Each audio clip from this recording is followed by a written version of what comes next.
Hi, welcome back. This is Andrew. I'm going to explain to you the Redux pattern today in terms of Angular. So let's start off. Well, basically, Redux is a design pattern. It's commonly used in various frameworks. Uh, like for example, in Angular, React, they all have their own library that implements the Redux pattern. It was made famous by Facebook, which at least according to what I've read, Facebook came up with the Flux pattern, which is a more generic version of Redux. Essentially, Redux is a very specific kind of Flux pattern. What is it? It's kind of a design pattern for managing your application state. And within the Flux pattern, you can have multiple what we call data stores locally. And in the Redux pattern, we only have one data store locally. So essentially, in Angular, we're going to have one JSON object that represents the entire application state. So you can go through and read and look at all kinds of fancy charts like this, which show you the like how the workflow goes and all that. But you might end up getting confused if you start trying to memorize all these fancy diagrams and stuff. So instead, I'm going to try to keep it as simple as possible and kind of show you how it works. And you can hopefully try to learn it by example instead of staring at some diagrams and trying to memorize it all. So I'm going to just go ahead and get started with showing you the library that we're going to be using today. It's called NgRx.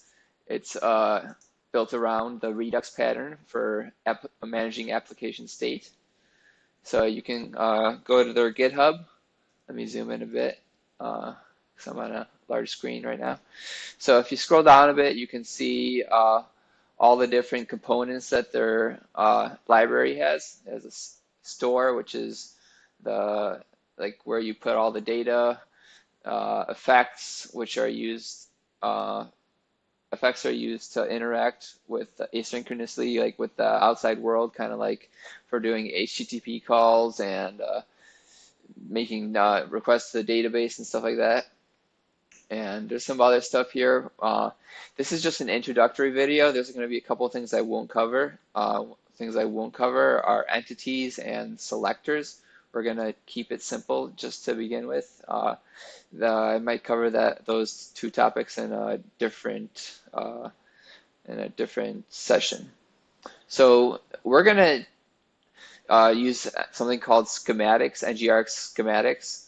So in Angular, there's something called schematics, which the command line tool uses to auto-generate a lot of code for you, like when you do ng generate component and such.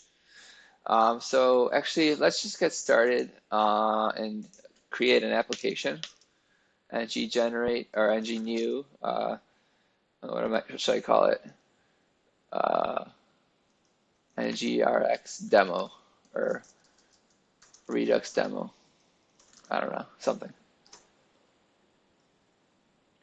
So I'll continue explaining while that gets the project ready for us.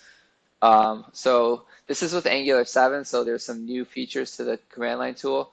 It will ask you, would you like to add Angular routing? I'm going to say yes. And I'm going to use CSS. Okay. So it's going ahead and it's creating our app. So back to NgRx. So the command line tool uses something called schematics to do its generation for the repetitive code. And back in the day, you had to write everything by hand for NgRx as well. However, in January of this year, which was 2018, they released something called NgRx schematics, which does more than one thing. It allows you to auto-generate a lot of the repetitive code that's necessary to follow this pattern. Not only that, but what it does is it writes that given code in such a way that it follows the best practices that were established by its creators. So we're going to go ahead and use that to help us get started. Okay, so it has a bunch of installation commands. So let's get started with copying and pasting these. Go back to the terminal. All right, it's going to take a minute because I'm on first generation Surface Pro. So I'm going to pause the video and resume once my app has been created. All right, so as you can see, the Angular application has been successfully created. So let's go ahead and navigate into that directory. So it's NgRx demo, I believe.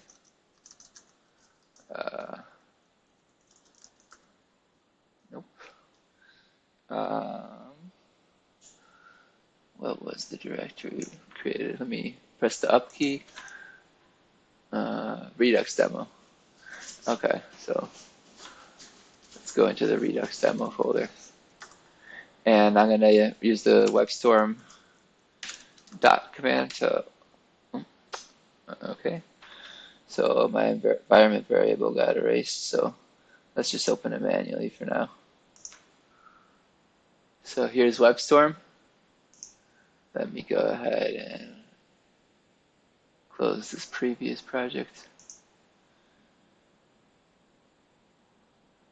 And we're gonna open up that folder.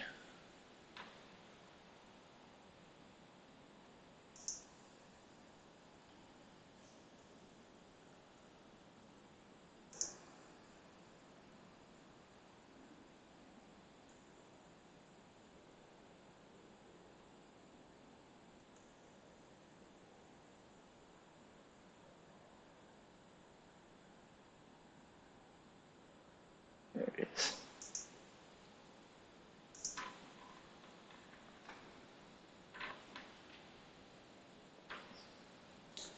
All right. Let me expand the windows.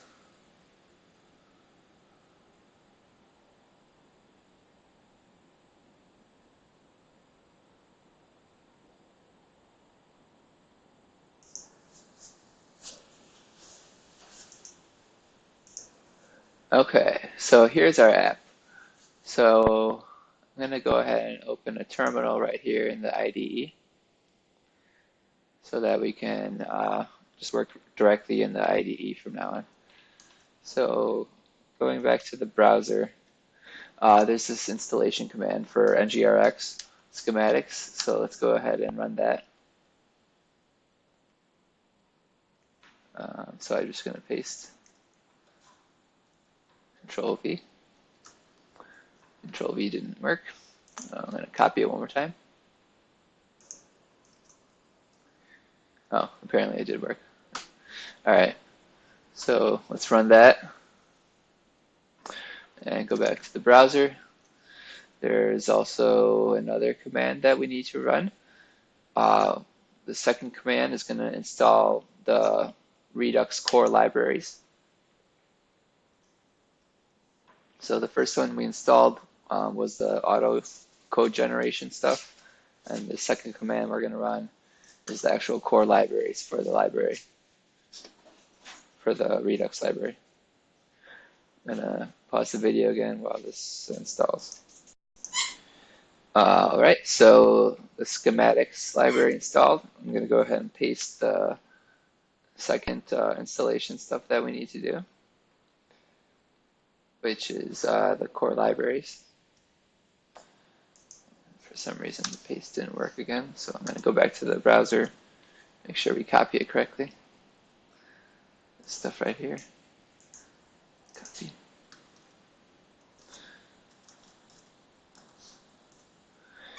And Control V. Hit enter.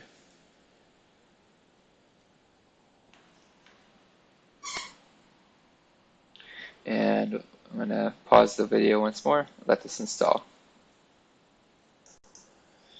So interestingly enough, it threw some error saying something about not containing a package file.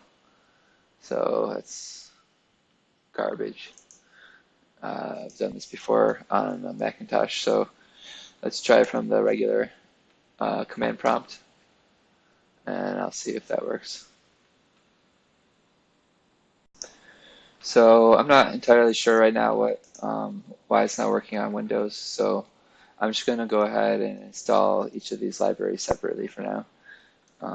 Maybe there's a bug out there for it.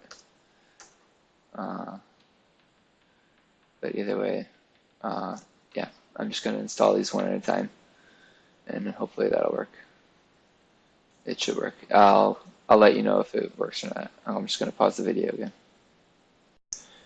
All right, so I went ahead and installed those 4 dependencies, just one at a time instead of using the comma-separated notation that they had used to try to install all of them in one command.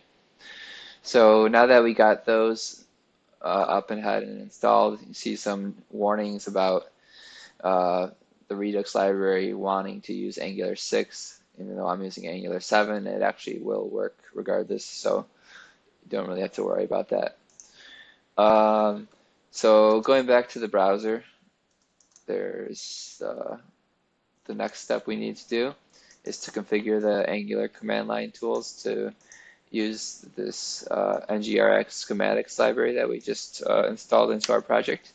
So basically what this will do is it'll kind of enhance the Angular CLI, Angular command line tools within this project so that it'll give us the ability to generate some extra things that are useful for working with this state management library. So let's go ahead and run that.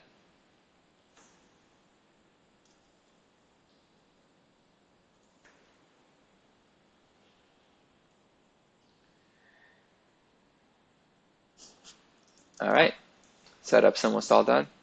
Just one more thing is the generation command for the state of our application. Copy that, paste.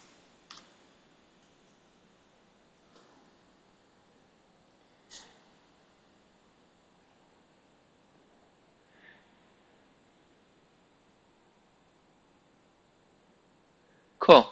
So you can see here it went ahead and created a new file in a folder it just created called the reducers folder. It should be somewhere in the app folder. It hasn't detected it yet. There we go. You don't have to worry too much just yet about what this is. We'll go through it as we progress. And also it went ahead and updated the application module. So let's go ahead and take a look at that.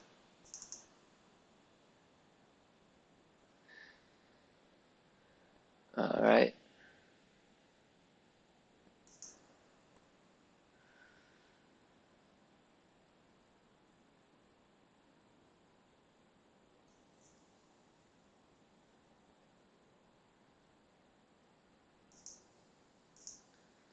So what it did was it added this store module attribute in the imports. So it's using the store as a service, or sorry, it's importing the module that includes all the code for how it's going to manage the state. And also it's set up to use the interact correctly with the dev tools when the environment is not production. Cool. All right, so let's get started with our app. Let's just go ahead and run our application. You can either do that using npm start in the console, or you just press the play button here, which does the same thing. So it's serving up our browser, serving up our application, and in a second, it'll be ready for us to take a look at in the browser at localhost port 4200. In the meantime, I'm just going to show you what it created for us in terms of the routing module. Essentially, it creates us an empty array where we can use to define our routes. So let's go ahead and just kind of get started with that. We're going to add like a few routes.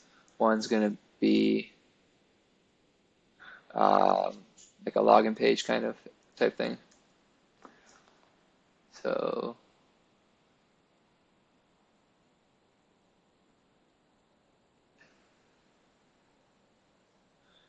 okay. So the path to that we're going to say is just login, and we need to specify a component. In order to do that, we need to create a component first. So let's go back to the terminal, NgGenerate component. I'm actually going to do something kind of cool right here. Is this NgRx schematics also has like a special component that I can specify. So I can say container. And what this will do is it's the same thing as the regular component, but it auto injects the application store into the constructor. So we'll go over more about what that means, but let's just call it login. So essentially this is just a container. It just saves us one quick step, but it's nice to have all the shortcuts at our disposal. So let's go ahead and use the shortcut. Essentially what this will do, it'll allow this component to interact with our state management system directly.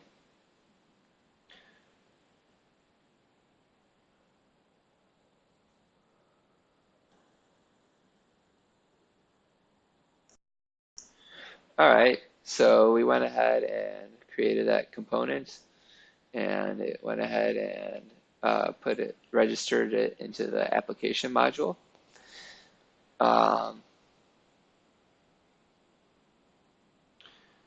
And once the file system refreshes, it gives us the folder here with the component. Just to kind of show you guys how you can modularize your code, I'm going to go ahead and create a module for the authentication.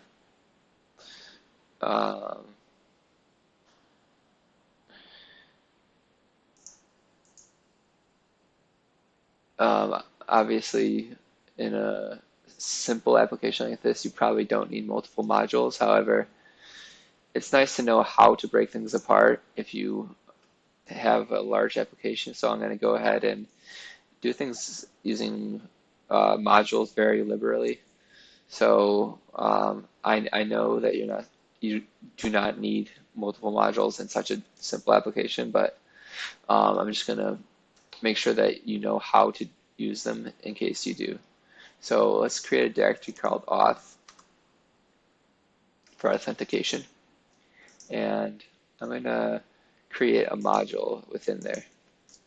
NgGenerate module auth, and let's call it auth.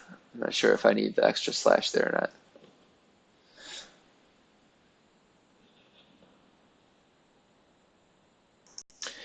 Nope, one too many auths in there. It created an auth. So it's just NgGenerate module auth without the extra slash auth. So let me go ahead and undo that. I'm going to delete this inner folder. Delete. And then let's do that one more time, but without the extra slash auth.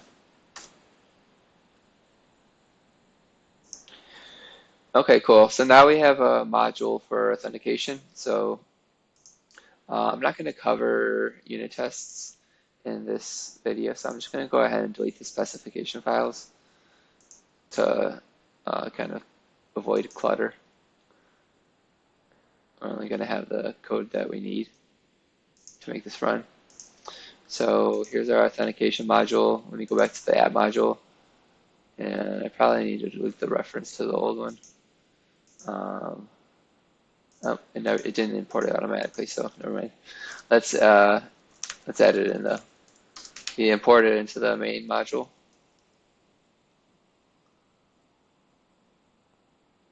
Alt enter on Windows is the shortcut. I think it's Option enter on Macintosh to auto import in WebStorm or IntelliJ or whatever JetBrains product you're using. There's shortcuts for other IDEs as well. So instead of keeping the login component within here, within the main application module, let's move it over to the auth module. Declare it over there. Okay, cool.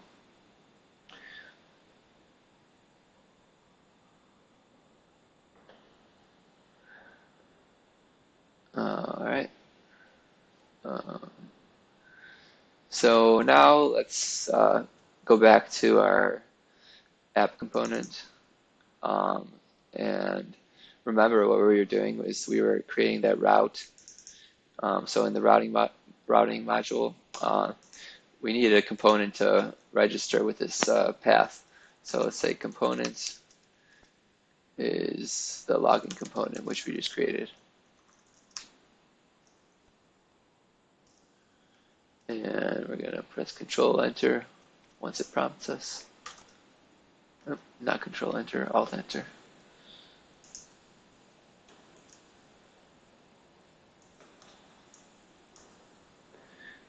All right.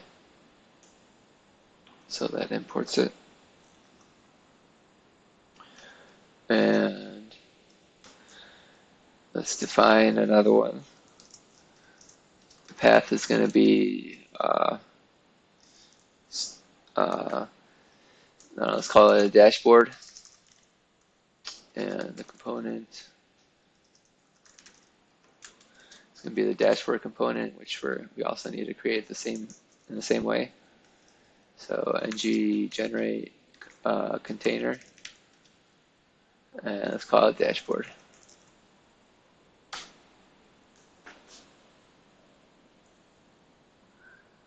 And while that does that, let's create one more route. The path is going to be ***, which is the fallback path. And for this demo purpose, we're just going to redirect to the login route. All right.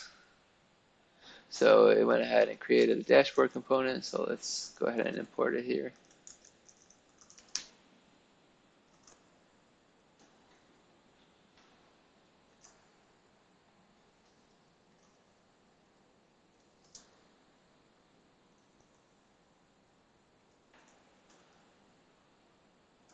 Once it recognizes it.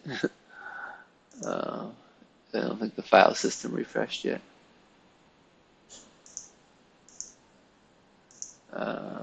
Maybe if I close the file, it'll refresh.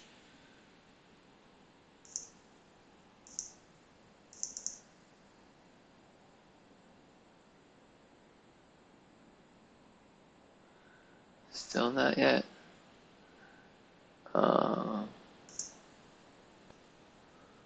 That's weird.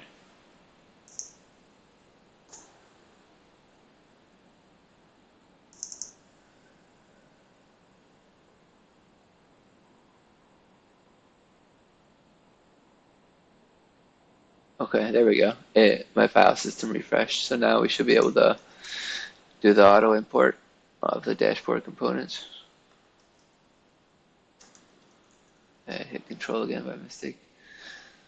So Alt Enter imports it. All right, so now we got a couple routes that we can work with. So I can do a kind of a good demo for you guys.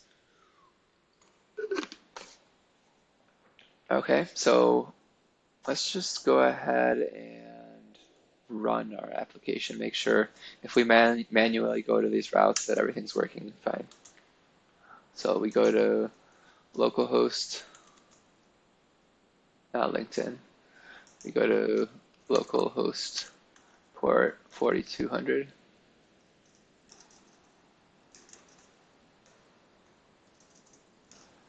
You know what? I'm just gonna type it over here. My browser isn't being very friendly right now. I'm just gonna paste it into the browser.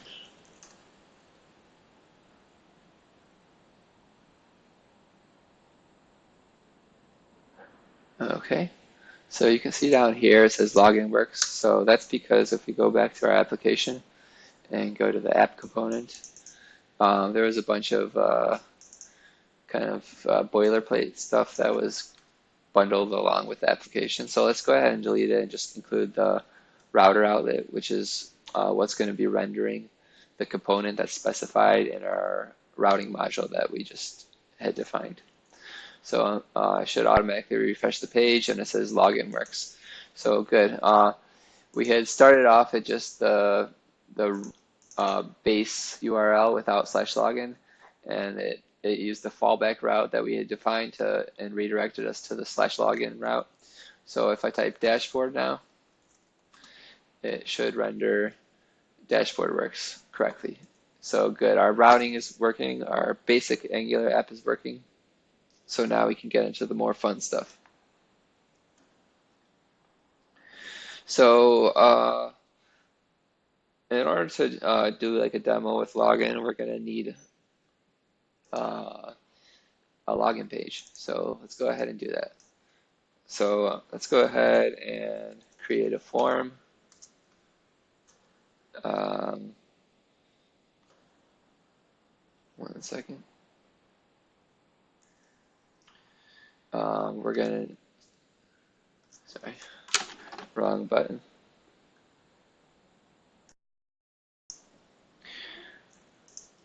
All right, so instead of using action equals, it's kind of like the regular HTML type thing to do.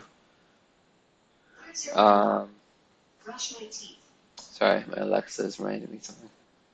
All right, so instead of using that submit equals that WebStorm recommends, we're going to use the ng submit event,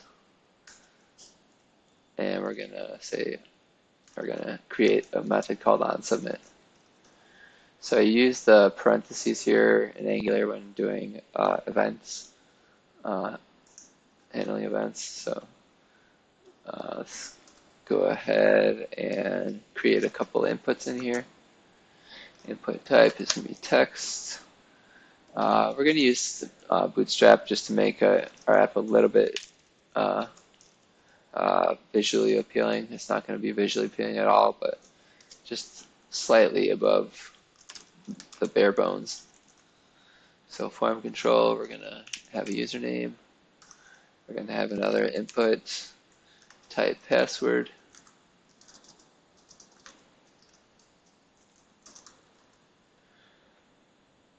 Class is form control. Form control, just make sure it fills up the whole line. And we're not going to give it a name or an ID because we don't need to. We're going to use the reactive forms library. If you're using the template-driven forms, I think you do need to give your form inputs names in conjunction with the ng model or whatever. However, not with the reactive form module and form control objects that are explicit. All right, password.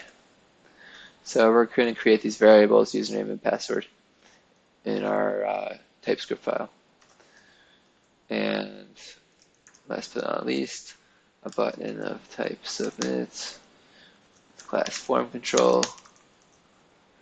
This notation is called the emmet, E-M-M-E-T-T. If you want to look it up, it's pretty cool. Some shorthand notation that'll save you some time in the future. All right, so let's go ahead and install Bootstrap real quick. So go to the terminal, npm install Bootstrap, bootstrap -- save.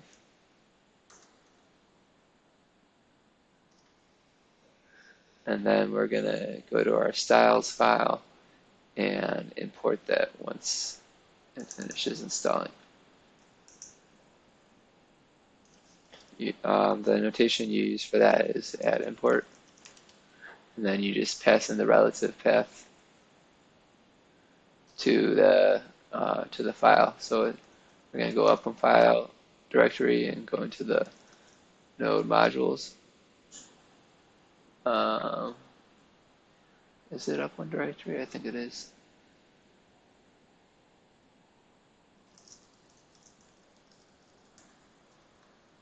I'm not sure if Windows uses a different notation. Just going to pause the video while Bootstrap installs. I don't know why it's taking so long. Alright, so I went ahead and finished installing, so let's go ahead and import it here. It's actually a string. I had forgotten the single quote before, so let's go up on the directory into no modules, bootstrap, / the dist folder, the CSS. It auto completes this for you, so that's one of the nice things about this editor. So we're going to use the minified CSS file of Bootstrap's core library. And put a semicolon at the end. And now let's take a look at our application once more. We might need to restart the npm. Let's go to the login page.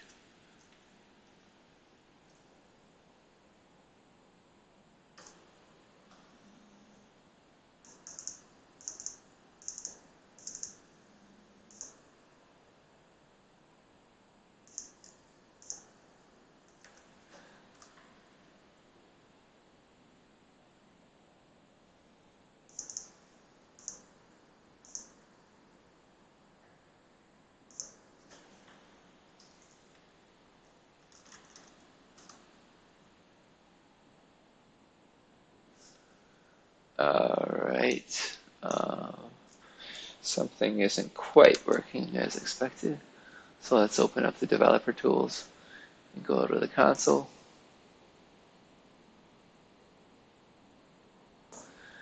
Alright, template parsing errors. Oh, sorry. So it's just complaining that we haven't defined those variables yet, so that's no big deal. Let's go ahead and define those variables that it's trying to bind to. I thought the HTML would at least have rendered, but I guess not. So in the login component, we want a username and password. So let's go ahead and declare those variables in the class. So username, it's going to be a new form control. And auto import that. And it's passing a default value. I don't know. What's some cool username we could use? That guy. We're going to log in as that guy. And the password goes new form control. And we're just going to pass in the empty string as the default. We're not going to give him a default password. Alright, so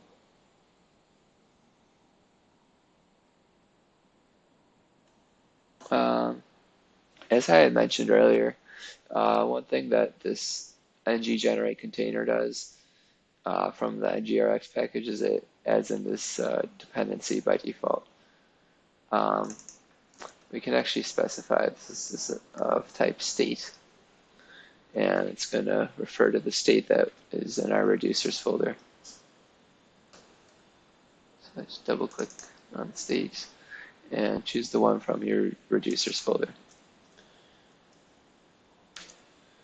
Okay. That's not important just yet, but we're getting there. We're just doing some basic app setup so that it'll be of good value to you guys. So I think that login page should be working now, in relative terms at least. Let's refresh the page. It might still be complaining because we haven't declared that we're going to be using the reactive form module in our auth module. We declare it in the, or we import it into the auth module because that's where the component is declared. So we need the forms module and we need the reactive forms module.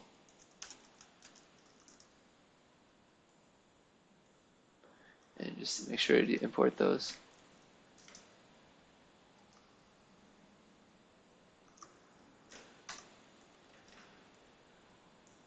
Hit save.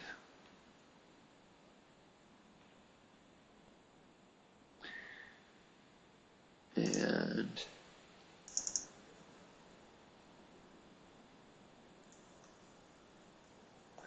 yeah, that should be fine.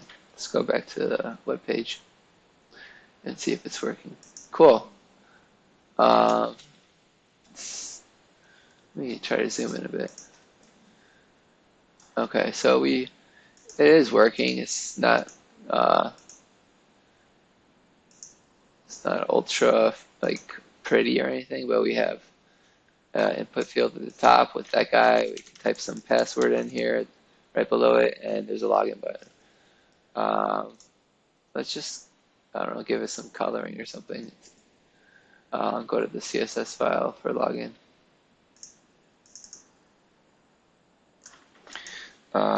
So for the input fields, we're gonna say text align.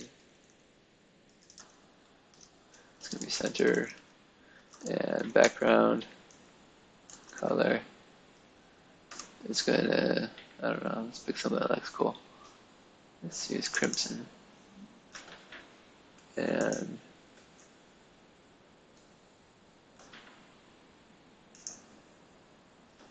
I don't know, give it a margin of 10 pixels.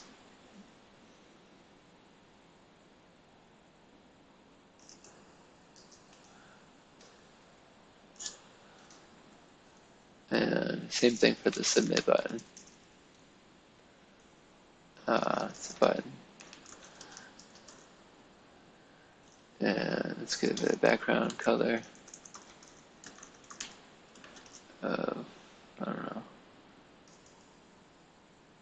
dark blue. Okay, that at least makes it more visible. Well, it was more visible.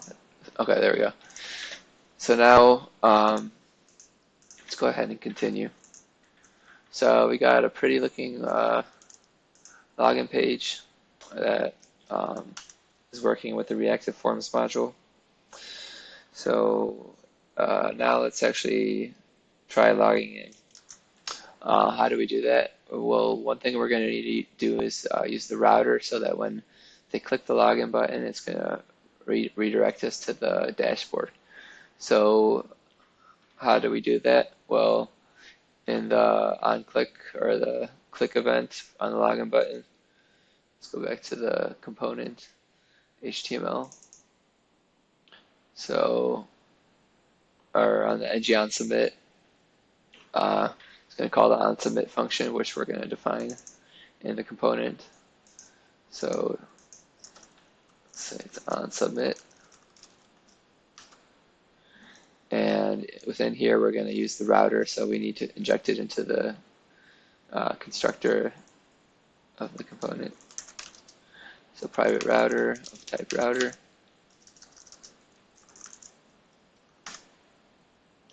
And then we're going to say this dot router dot navigate by URL to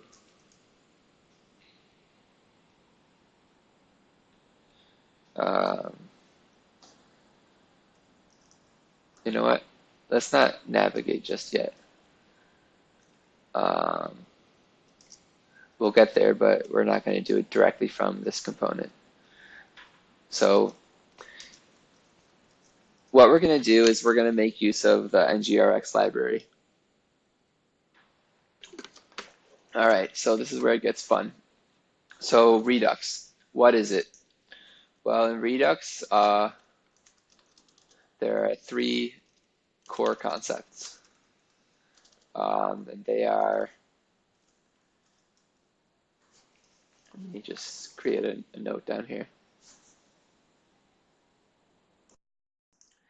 So the three core concepts are actions. And what is an action? Actions are things that happen in your app. And the other two things are called effects. And what's the other one? Well, the other thing you need to know about are called reducers. So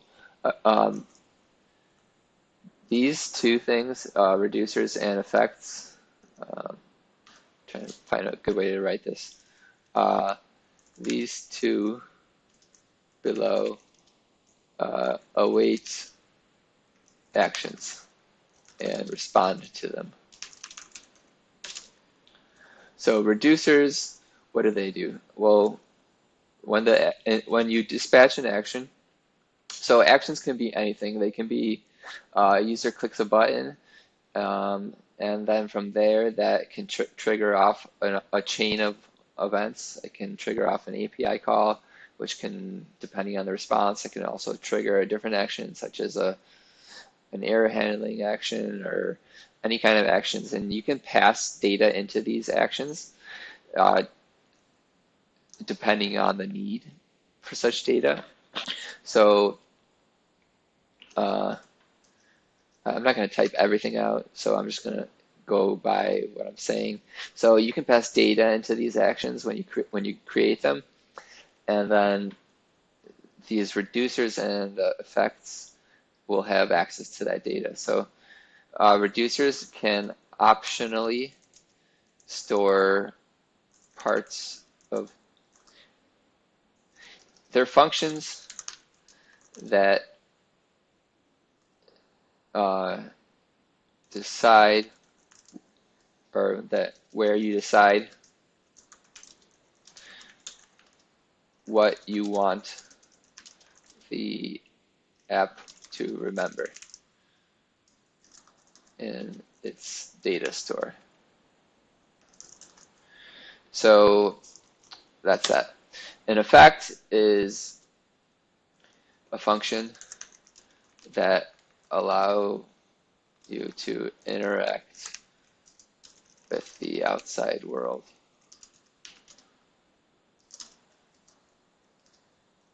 Or simply asynchronously in some non-trivial manner. So if you want to do like an AJAX call, or after the user tries logging in, you can do the actual API call to try the login. That would be done in the effects, for example. In the reducer, you could like store into the data store the name of the guy who's trying to log in, for example, or how many times he's tried to log in or something. So those are the three concepts in Redux. That's all you need to know. Well, not really, but to get the basics right. Okay, cool. So I'll just leave that comment there, even though TypeScript's TSLint is yelling at me. Okay, whatever. I'll delete it. If you want, you can zoom back to about 44 minutes into the video and look at it if you want. So anyways, so we have actions. So the user clicked on the button, that was an action. So we're gonna recognize it as an action. So we're gonna do is the store that we had injected into our component, that that store has a bunch of functions. One thing you can do is you can call the pipe operator on it, and that'll allow you to pull data out of the centralized JSON object, which represents your application state. Or another thing you can do with the store is you can dispatch actions, which basically says, hey, something cool happened, let's record it. So let's go ahead and do that. And however, in order to dispatch like an action, you actually need to create the action. So let's go ahead and define what the login actions are going to be. So to do that, there are some command line tools we can use to auto-generate, like an actions file, for example. However, I'm going to show you the browser one more time, and we go back to the GitHub page, possibly. Okay. So let's scroll down a bit. So these are the different things that you can generate automatically. We generated the container. We can generate an actions file. We can generate an effects file, and we can generate a reducer file. So those three things I just discussed with you are the action, the reducer, and the effect. So those three things always kind of go together. So what they did was they created something called a feature in their generator, which if you go to it, it generates all three of those files for you. So we're just going to use that because why would we generate them one at a time when there's this nice command line tool that'll generate all of those for us. And there's also some parameters you can pass in, which will help get things set up correctly. So just before we run the command to generate those files that we need, let me just make sure that we have everything all set up nicely here. I'm actually going to go ahead and create a module for the dashboard just to help promote the idea of modularity. So let's just create a module for the dashboard. Obviously, you do not want a module for every component. However, in reality, in a real world situation, like something such as the dashboard would grow and you would have lots of components within it. So let me delete the unit test file. Okay, we have our module created. So let's go to our app module and register the dashboard components.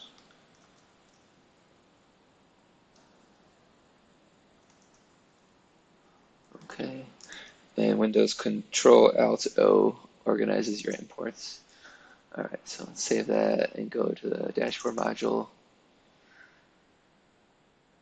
and register this component in there instead.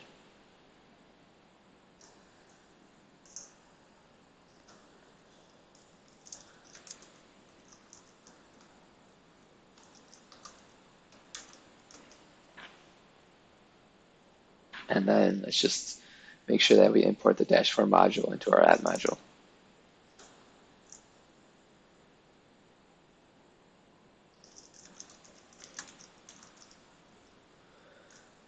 All right, cool.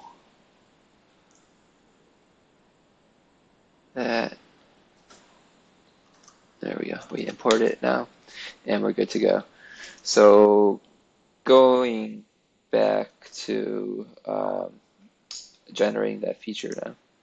So let's go back to the browser and see what kind of things we can specify. We can specify the path to the module that we're going to register this feature in. So for the login module, we're going to register that with the authentication module. So NgGenerate feature, the feature name, and then some extra parameters. So in WebStorm, let's start typing it out. Oops, I'm typing in the wrong spot. In the terminal, NgGenerate feature, and then we're going to call this the auth, and then we're going to pass in a path to the module. So for the auth module, it's in the auth folder, and it's called auth.module.ts. And then we go back to the browser. You see there's also a path, a parameter for the reducers file. So what we do is we pass in our main reducer, and strangely enough, it takes a relative path from where the feature is going to be. So we actually, in the current version at least, we need to go up a directory, go into the reducers folder, and then put in the index file.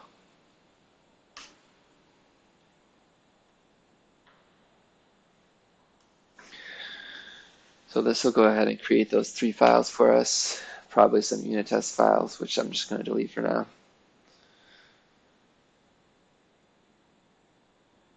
Ooh, maybe it's different on Macintosh versus Windows. Okay, so 1 second. So at least on Macintosh, I had to go up a directory. Maybe that's some kind of bug. So on Windows, at least, maybe we can just go directly into the reducers folder. It says the error was that starts in the source directory. So that means that it actually originally started in the app directory and we went up directory. So it's originally in the app directory, so we can just, from there, we can go into the reducers folder and specify the index file. Let's try that one more time.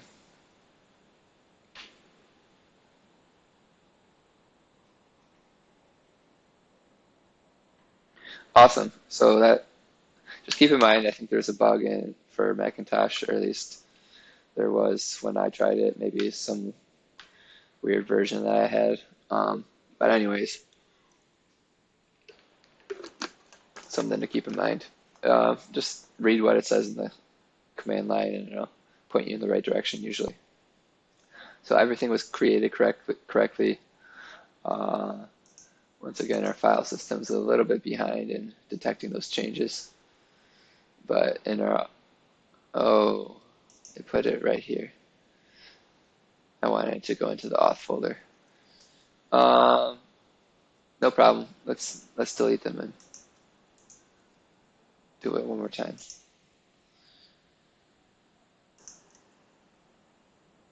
Delete anyway. So in our auth module, we just gotta unregister these. Just delete those 2 lines, and we're good to go. All right, so we're gonna do that one more time. We gotta clean up the imports also. Control Alto. Okay, so let's try that command line thing one more time. So there's a little bit of inconsistency on some of the generation commands. You just specify like auth, for example, and it'll put it into the auth folder. Some need auth/auth. So let's do that one more time.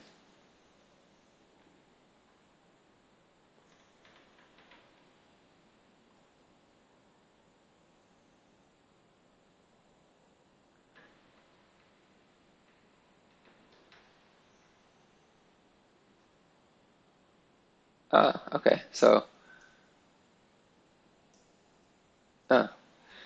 as I had mentioned earlier, in the current version of the code, it is actually using the relative path to where the feature is going. So you actually do need to go up 1 directory from within the auth folder, which is where this dot dot is going up back out of in order to find the main root reducer.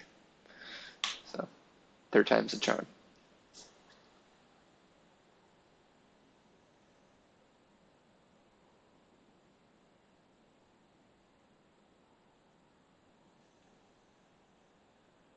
Okay, awesome. So I went ahead and created these items in the auth folder, and it should have also updated our authentication module. Yep. As you can see here, it registered a bunch of stuff. I'm going to delete the unit test files to keep our folders nice and clean. Hopefully I deleted the right files.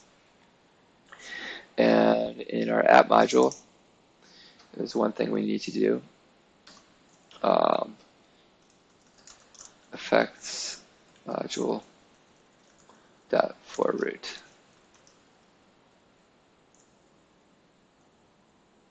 And pass in an empty array for now.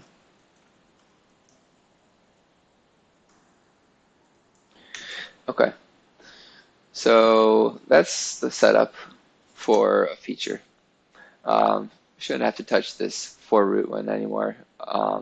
Everything else is done automatically. This was just a bit of setup that I had to figure out.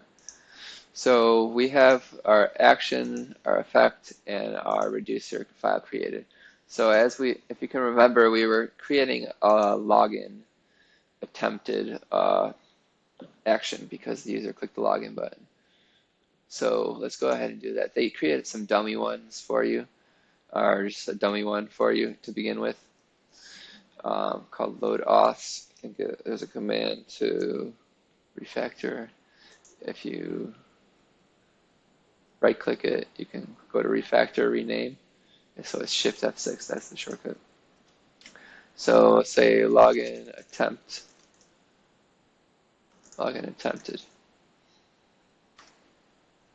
And in here, the text description on the left side in the brackets is where you write where that is coming from. So it's a user action that's coming from the login page.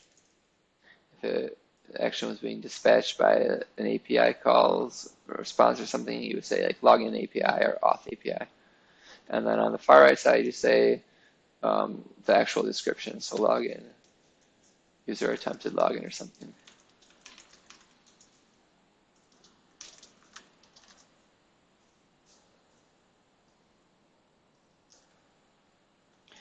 And we can refactor these also.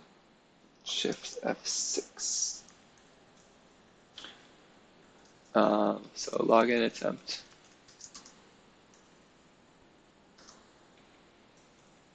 Or login attempted. Doesn't really matter.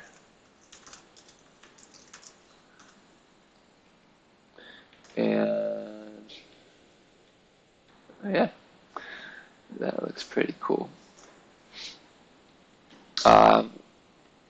One thing I do note is that we typically pass a payload to these actions when we create them with some useful information such as the user's credentials. I mean, at least in this case, because the user's trying to log in, we don't always pass the user's credentials, but we usually pass some kind of data to the action so that we can do something with that data, either store it to the database or to our data store.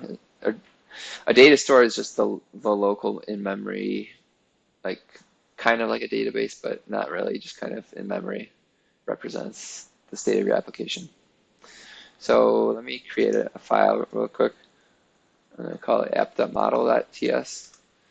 And we're going to just define a class here, which is going to extend the payload or implement the payload interface. Or sorry, not payload. It's gonna implement the action interface, and we're gonna give it a payload as one of the parameters. So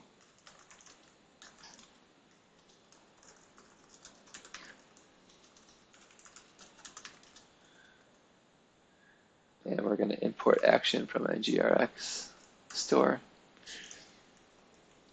So you can use your IDE to implement the missing attributes that are in the action interface. And then after that, we're just going to add a payload into the constructor. And we're going to make it optional with the question mark. And let's give it a type any is fine for now. Okay, so we defined a payload action, which means just an action that might have a payload. So now back in our actions file, instead of implementing action, we're going to extend payload action.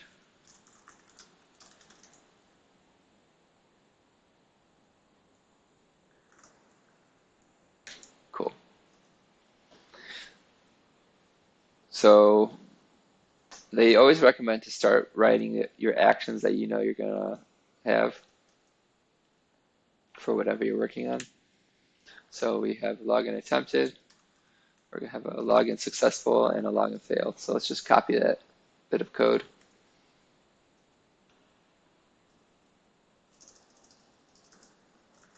Login failed.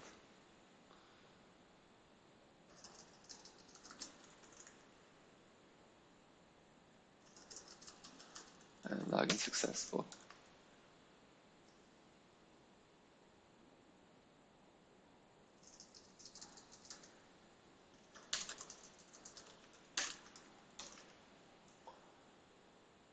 And at the bottom, we just use the pipe operator to specify. I forgot to add them in this part up here. Login successful equals. So this is coming from the auth API. Login successful.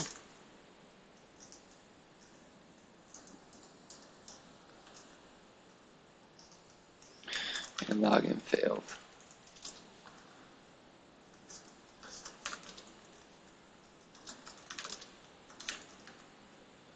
All right. So down here, we just pipe them together.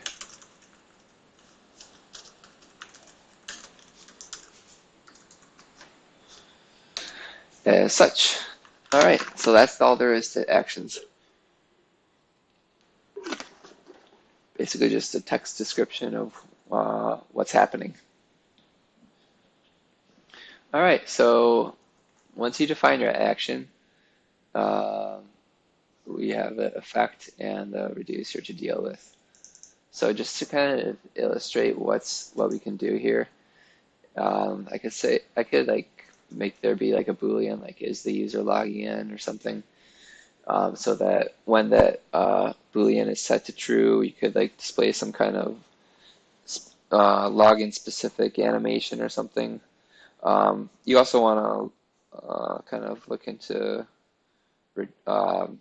resolvers when doing any kind of routing, but I'm not going to introduce that. It's another abstract concept.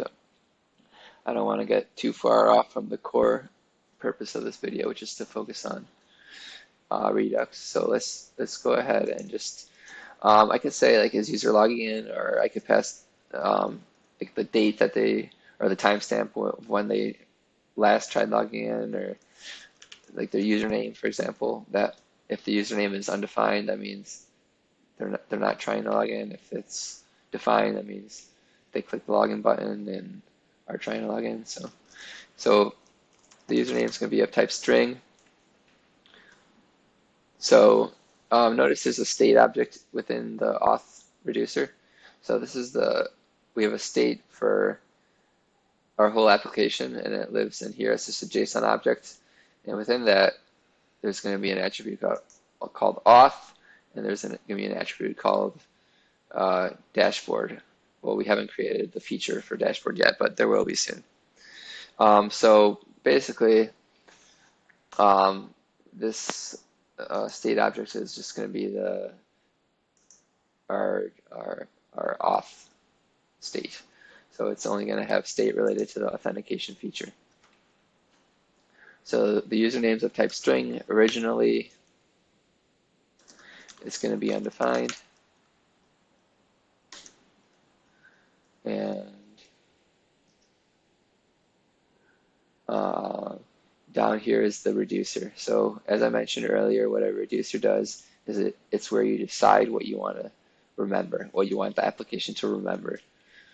So in this switch statement is where we react to the action that was dispatched.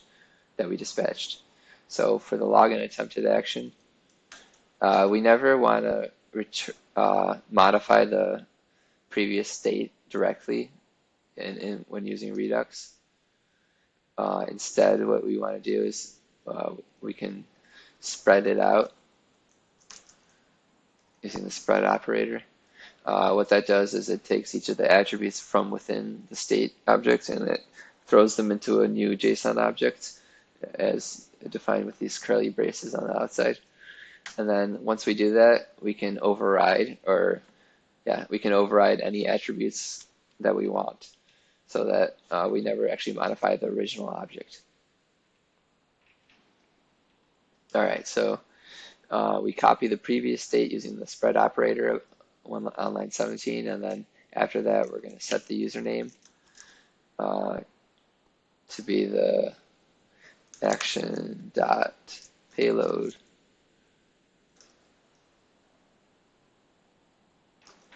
So yeah, we're gonna just let that be the payload that we passed in.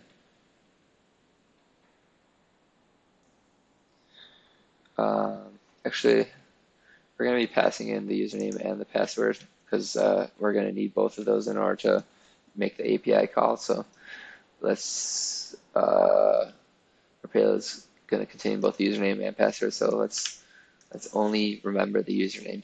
Typically, I would not recommend storing the password in the data store. So it's really up to you. It's your choice as the developer what gets committed to the data store. So it's all programmatically done by you. So I'm choosing only to store the username and not the password. So that's that for our reducer. We decided what we wanted to store in our state, application state. And now onto the effect.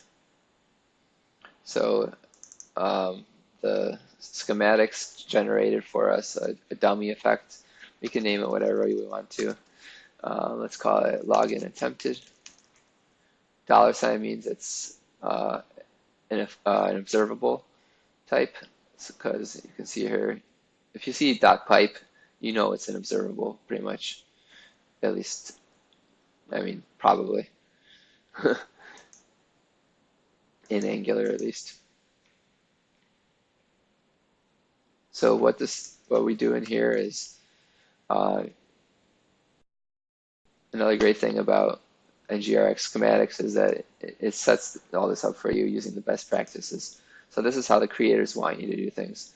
You pipe the action, you filter it down using the of type RxJs operator. If you ever need help with RxJS operators, there's a great website called learnrxjs.io, I believe. I might have it open here in one of my tabs. Yeah, right here. You can look up any of the operators here. So of type, for example. Watch, it's not here. Of type. Well, you can look up almost all of them. Probably is here, I'm just not searching right. But anyways, yeah, there's a ton of great resources on this website. I used it to learn a lot of the different operators. But back to our code. So if you call pipe on an operator, you can pass in a comma separated list of transformative things, so such as filtering, and then after that, we can make an API call, for example. So you want to do that within the effect file, any kind of API calls.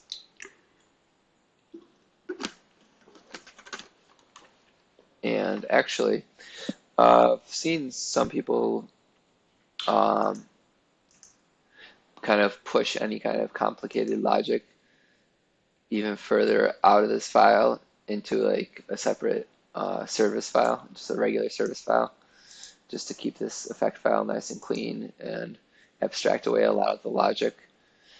Simple login API call is not complex.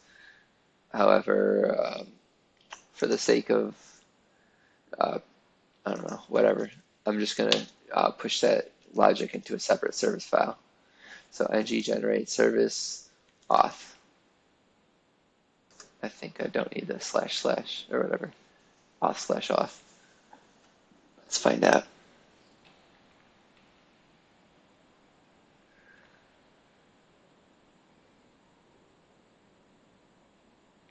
Nope, apparently I do.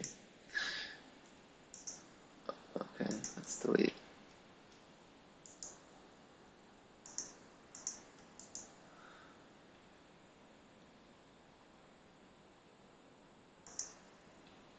Could probably just have moved them, but whatever. NgGenerate service. Come on. Auth/auth.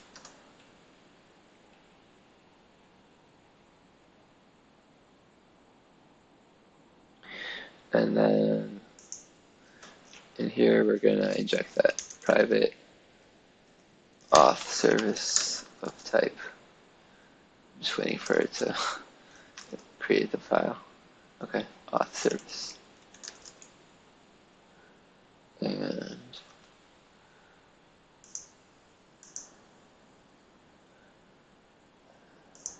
there's got to be a way to like trigger the file system to refresh a little bit faster, or to programmatically do it or something. There we go. Delete the unit test file.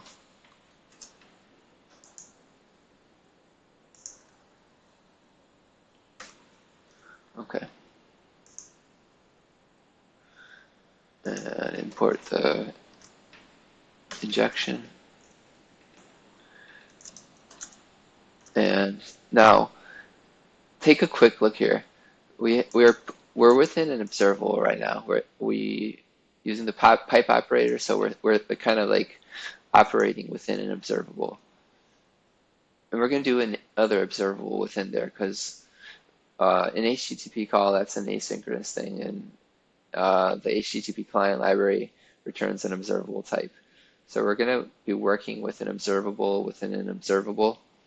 And whenever you do that, you need to use what's called a higher order operator for mapping values there. Because for example, there's something called the map operator, which kind of will just take the data that's emitted from this observable or through this observable previously, and it'll kind of like be able to access its attributes directly. However, we're not doing that really. We're kind of making we're going to be working with an inner observable, so we need to use something fancier. I'm going to use something called the switch map operator. I would encourage you to check it out on that website I showed you, Learn RxJs. And what we're going to be doing with this is we pass in a function here. I don't know, that didn't look right. Okay, so we pass in a function here. And what this parameter is the login attempt type. Login attempted type. It's the action. So remember, we passed that action the username and password, or at least we're going to. So we're going to say this dot auth service dot login, and we're going to paste it the payload of the action, which has the username and password, and then we're going to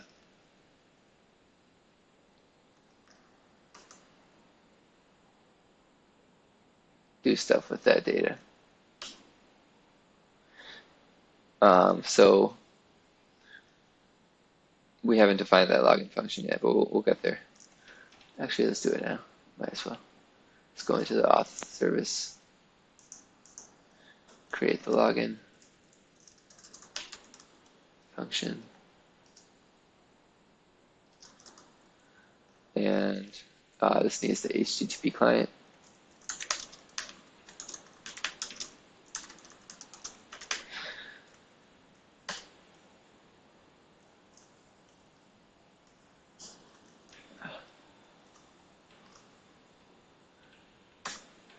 Okay.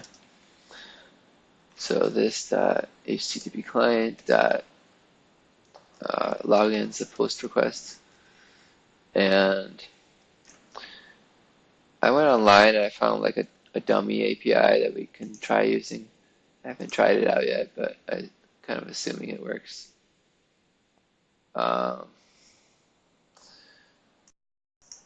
Sorry, I had to invert my colors. This web page wasn't showing up very well.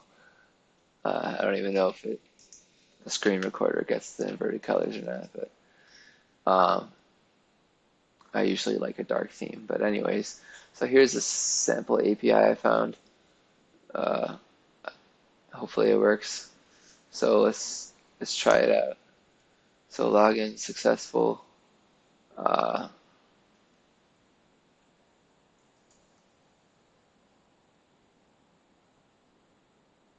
So we basically just use this URL.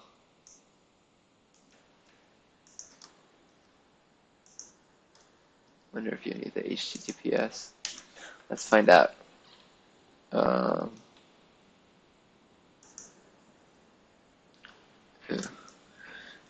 Okay.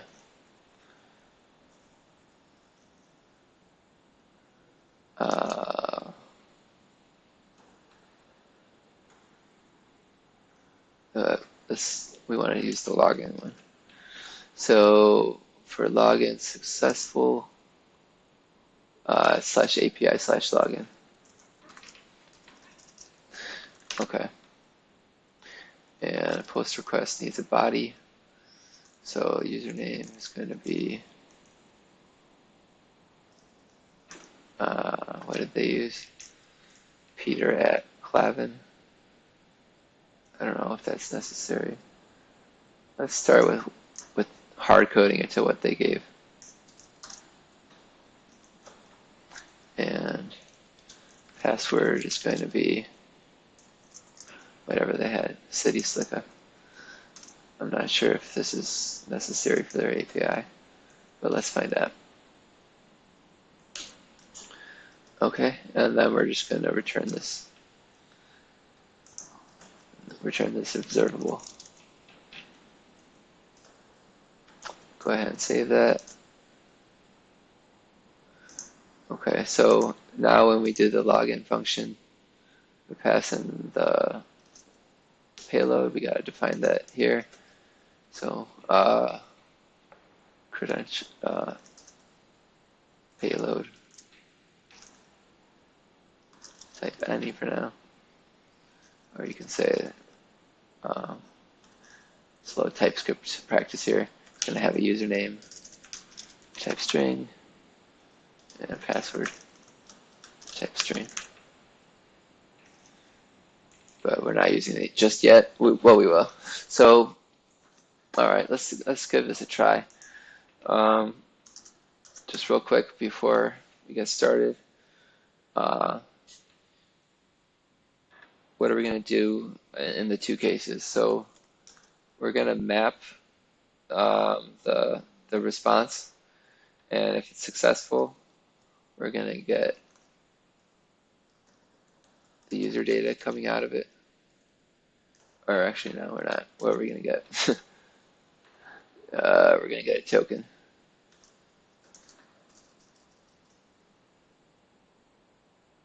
User token of type object. Let's just say it's a type any for now.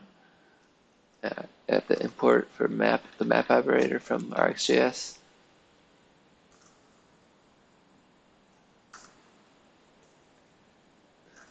And make sure to put parentheses around your arguments. And then arrow function. And So here's the thing. You can dispatch other actions from within these effects, and actually they expect you to dispatch them. If you forget to do that, I've actually had it freeze the browser. That's not very good. So if you're just playing around, you can set dispatch false here, and that'll kind of let you do whatever you want within here. However, if you leave that out, as we're going to do, because in this case we actually want to dispatch a new action, um, we're going to leave that dispatch false out. So when the user successfully logs in, we're going to get a new login success action.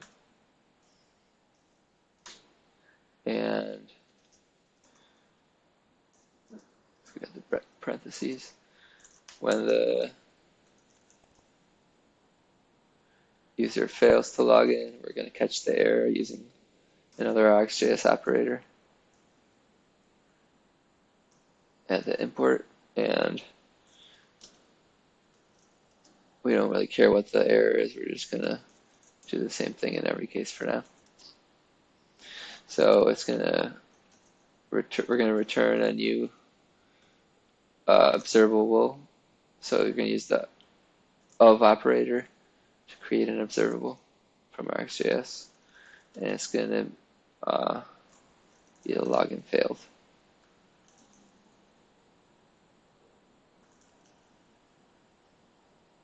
Action. Login, thought it was login failed.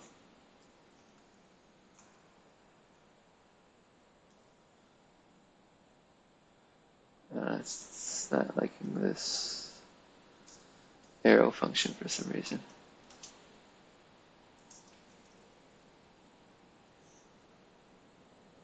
Okay, there we go. I was able to import the login failed action. All right. Am I forgetting a parentheses or something? Let's find out.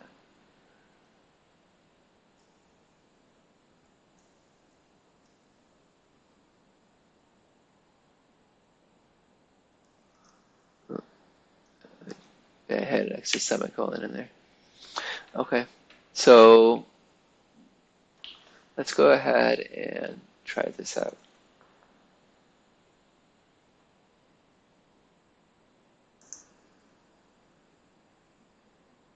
All right. We got an error.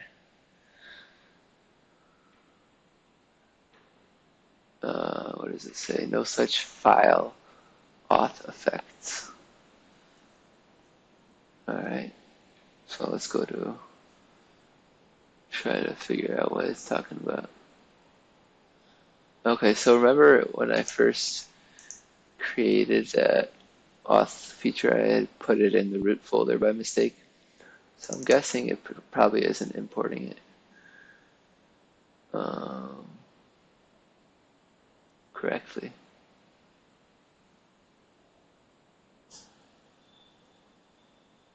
Where was the error exactly? I'm just going to pause the video and I'll tell you guys what the solution is. Yeah, so as I suspected, when I had first created that feature in the auth module, it had gotten the path wrong because I had kind of moved that file around. So let's just go ahead and delete that unwanted import. Hit save and go back to the browser. Refresh the page. Oh, got one more error.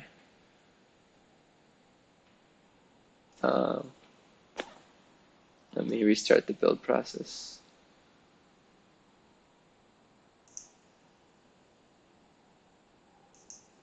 Sometimes you just got to restart the build process when you make a ton of changes.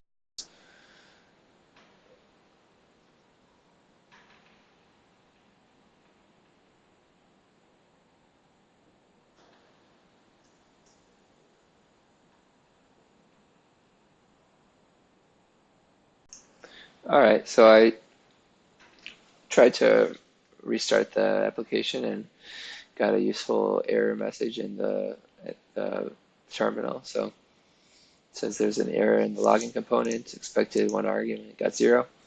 We forgot to finish the dispatching in our login component. So when the user clicks the login button, we dispatch a new login action, or a login attempt action or something. I forget what I called it. Login attempt today. Yeah, there we go. And we're going to pass it a payload. And we're going to have a username. It's this .username.value from the form control.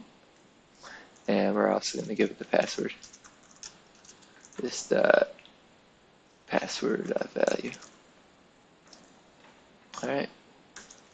Save that and see if that fixes it.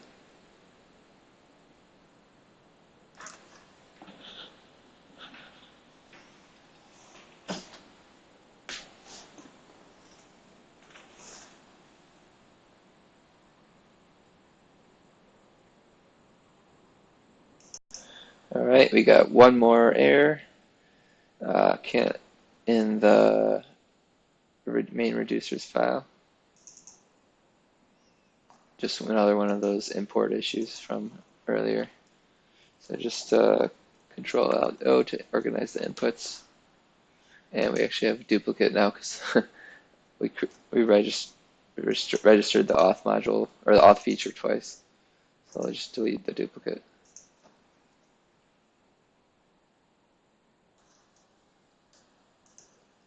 Same thing up here. Hit save. And it compiled successfully. All right, so now let's go back to the browser. Here's our demo page and HTTP client.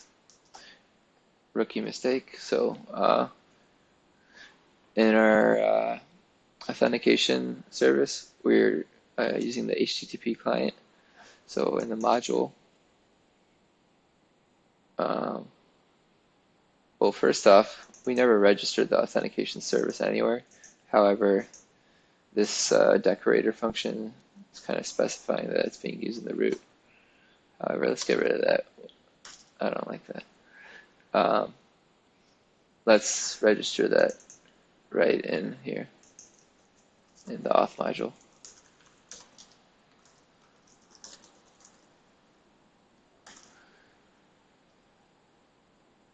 And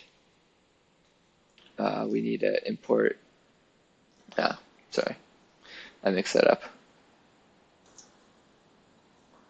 We need to, auth service is what we need here.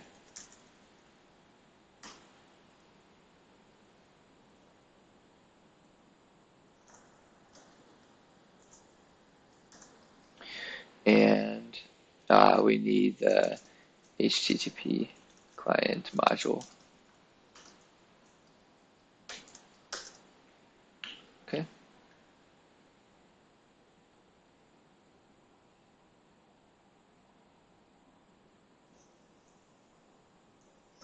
Okay, cool. So there's something called the Redux Dev Tools. There we go, found it. Let me invert the colors so you can see what it looks like in a normal screen. So here it is. I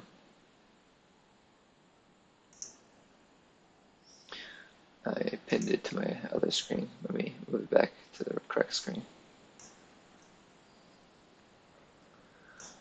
So let me try to make the browser window smaller.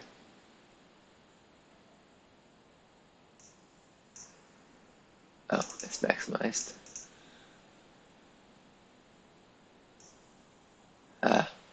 Fail.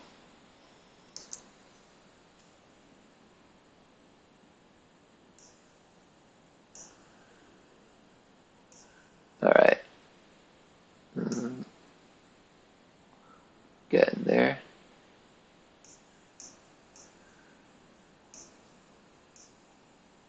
Okay, so where did the Redux DevTools go? Here it is. There we go. That's what I wanted to. Okay, so what this does is it's an extremely powerful way to debug or kind of monitor the state of your application.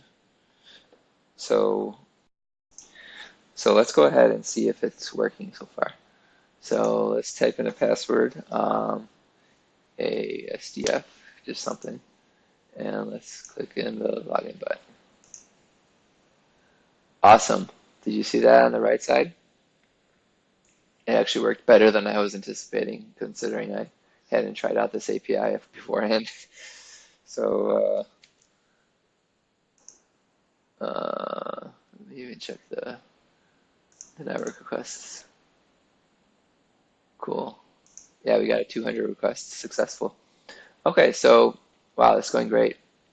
So look at here. This is the list of actions that are being dispatched. So the first three are just kind of basic setup for the library, and after that are the ones we defined. So if you click on it, you can see, well, by default, it has the difference being illustrated. So what's different is in our state is that we set the username to that guy or whoever tried logging in when they clicked the login button. Remember, we did that in the reducer because the reducer decides what your application remembers or the state of the application. Here you can show the entire state, and here you can show the action that was dispatched in its raw form, including the payload and the type.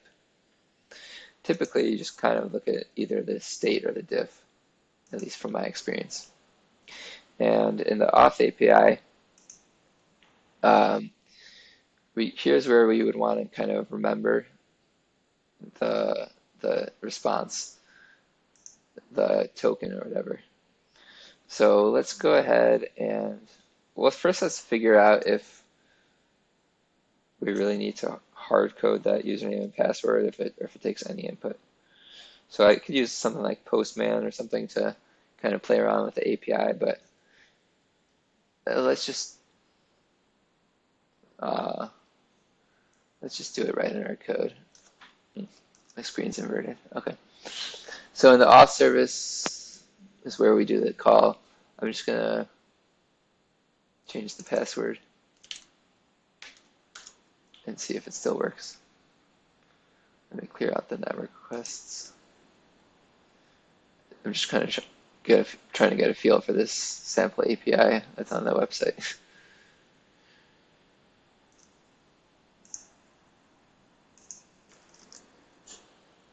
And click login. 200. Okay, cool. So it accepts pretty much anything.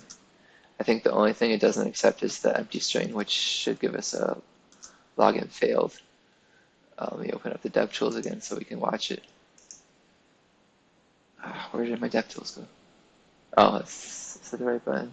No, that's Postman. There we go. It's probably like, oh, there we go. Here it is.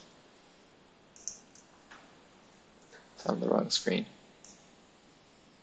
There we go. All right, so let's try this one more time, and we should get a login failed. Good, awesome. So anything like 400 and above is like considered an error in terms of like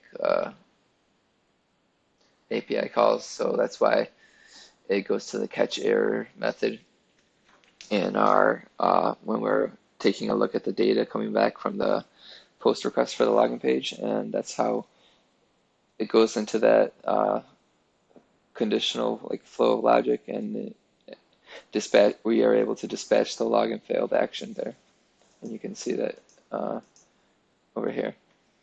So let's go ahead and, well, you've seen the entire Redux pattern now.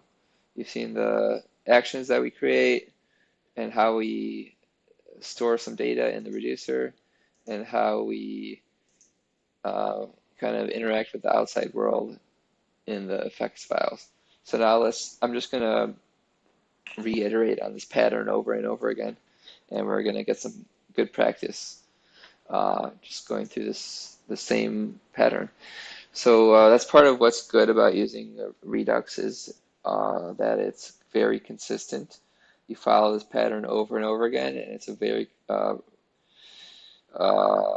consistent way to program. So anyone reading your code will just follow this pattern, um, and they'll know exactly how your program works. Any of your business analysts can just kind of look at this flow of actions, and it should be user readable, not even just by a programmer, but anyone just like your manager should be able to read this series of actions and be able to look at what's happening and whether or not they can find any bugs.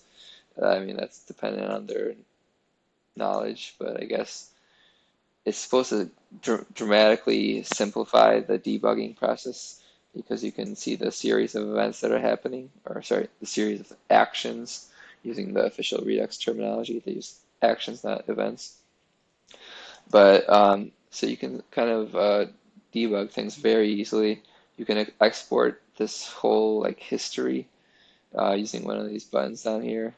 And I believe some versions of it let you kind of have like a nav bar kind of that kind of let you step through the history of the application, and you can actually see it going through the state changes in your actual web app.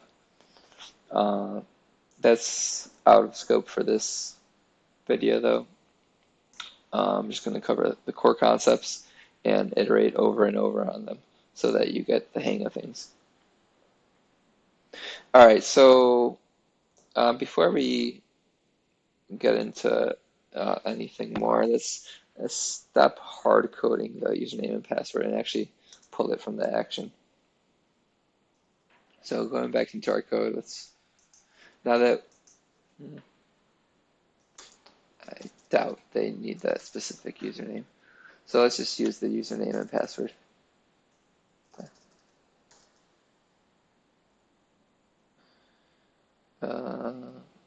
Yeah, we can actually probably just pass the payload in directly. So it's the same format that is needed.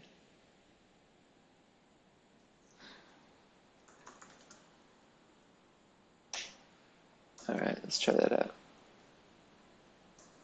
Page reloads. Don't like how my DevTools keep hiding the. Come back, come back.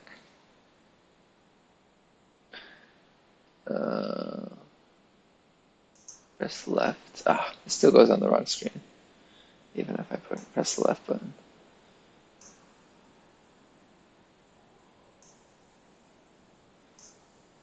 All right.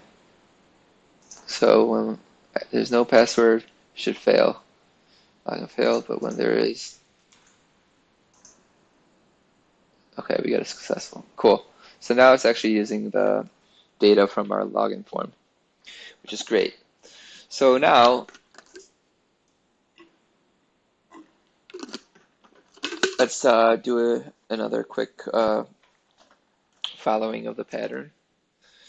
Go back to our code. Let's handle the login failed a little bit, just to get some practice and reiterate on the pattern that we're following. So we dispatch the login failed action within our FX file when there's an error.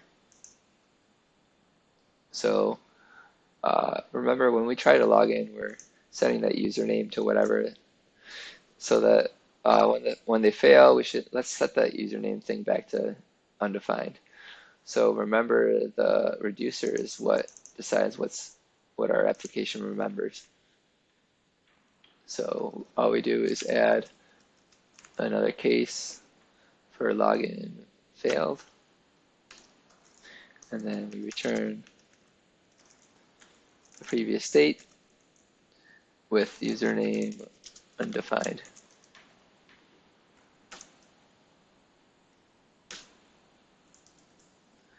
And that's all. we're not going to do any interactions with the outside world, so we don't need to have an effect for login failed. Oh man, this is nothing.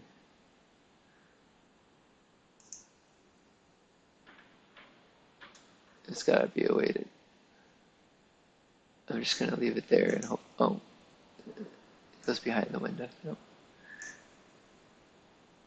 Okay, we're just going to do the login failed and then look at it. That way I don't have to keep dragging it from screen to screen.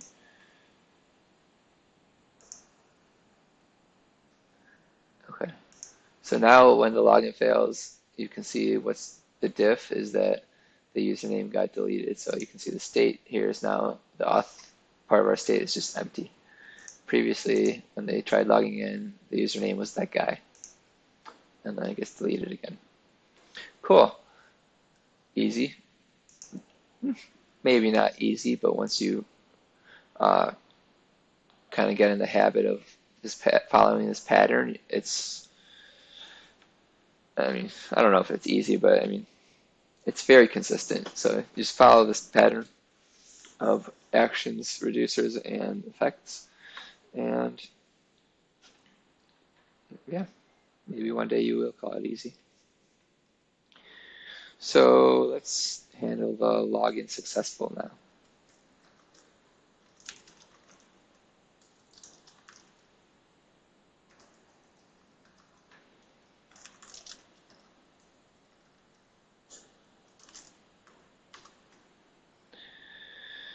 All right, so remember we're getting like some kind of token back.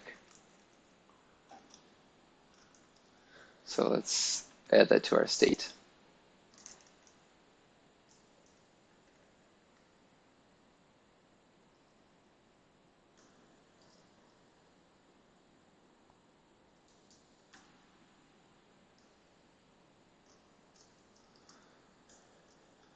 Token, it's going to be undefined.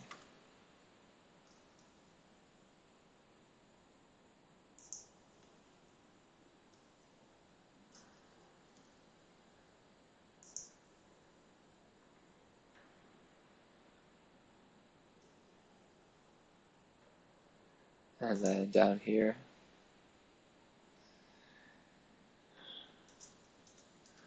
we need to make sure that we're passing the token into the login successful action, so that we can access it through the payload. So we're going to say the token is this, or sorry, it's action.payload.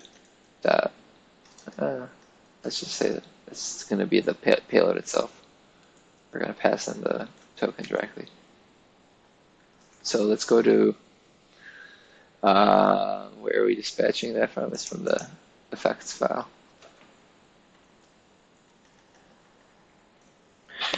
All right, so we log in, we get a response, and the response is coming through the pipe into the map. So the user token object. I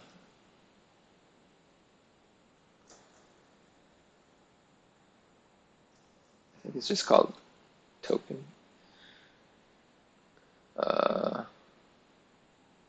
Where was that sample API website? Oh yeah, it's just recres.in, I think. Yeah, that's the website I'm using.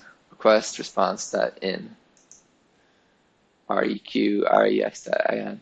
So the response has an attribute called token. So let's go back to our editor and user token token. So we're just going to pass that in as the payload, so that in our reducer, we're going to set that into our state, that string that's coming back. And then after that happens, we're going to redirect to the dashboard.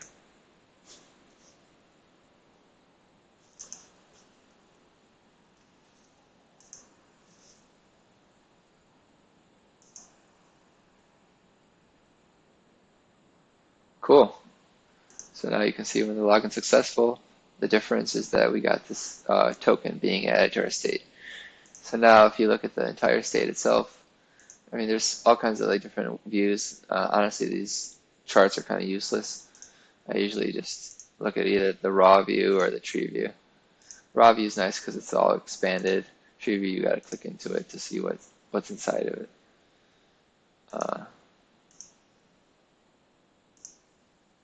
Yeah. All right, cool. So now let's just keep working at this pattern.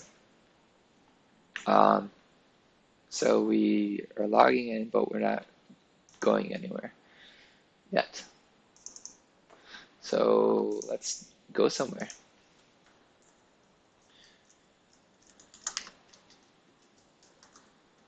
Login successful. So let's kind of do something. I said effects are where you kind of interact with the outside world, but you can also do some kind of, it's where you can like do some navigation and other stuff like that too. I mean, at least I've seen people do that. Again, I mean, these are what I think I've seen being recommended. Maybe some other people have some suggestions, or I'm not doing something, I'm doing something that you think isn't a best practice. Please let me know in the comments.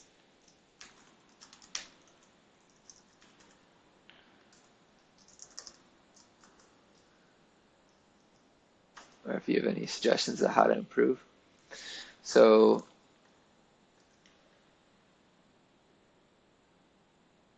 we're going to redirect to the dashboard.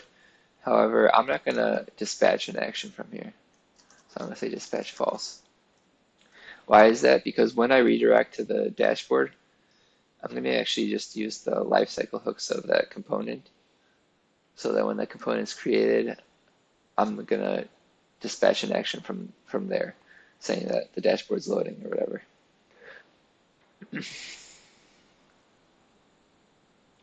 So we're listening for the login successful action. We're going to route to the dashboard, so we need the router. Again, you can move this to a service file if you want, but I'm just going to put it right here for now.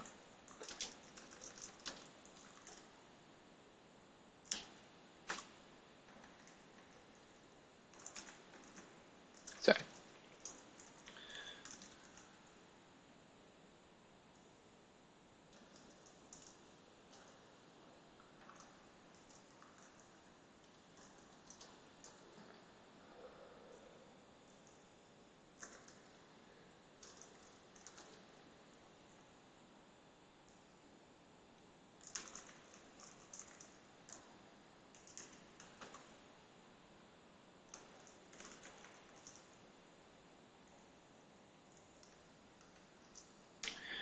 All right, so if you forget something like the of operator, it'll warn you that like the types are matching or something. So you can usually just kind of figure it out just by playing around with it when you need to return like an observable. And usually you can just convert it to an observable either using the of or the from operator, depending on what you're trying to convert.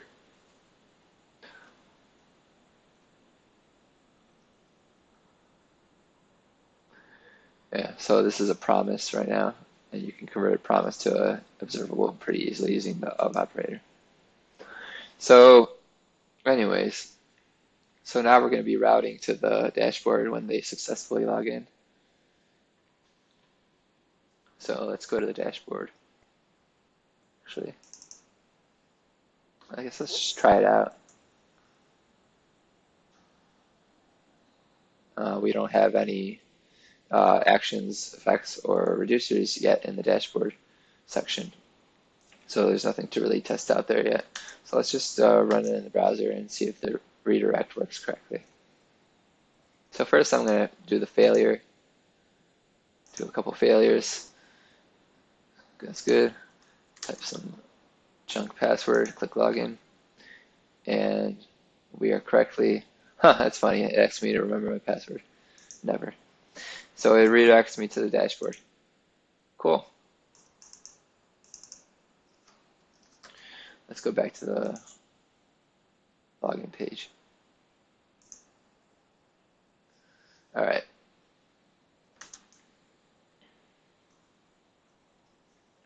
Hopefully you're starting to get the hang of this pattern now.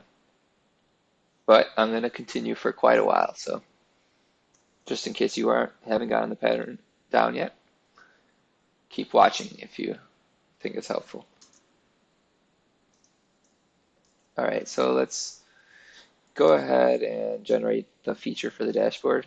Remember, the feature is the command line tools term for creating the 3 files that we're going to need for working with the data store. It's going to generate the action, effect, and reducer file. So let's go ahead and do that. Alexa, stop. All right, my Alexa is going crazy. All right. Crazy? Binaural spark? Alexa, stop. All right.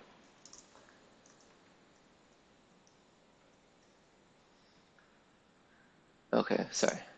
Alexa distracted me. All right.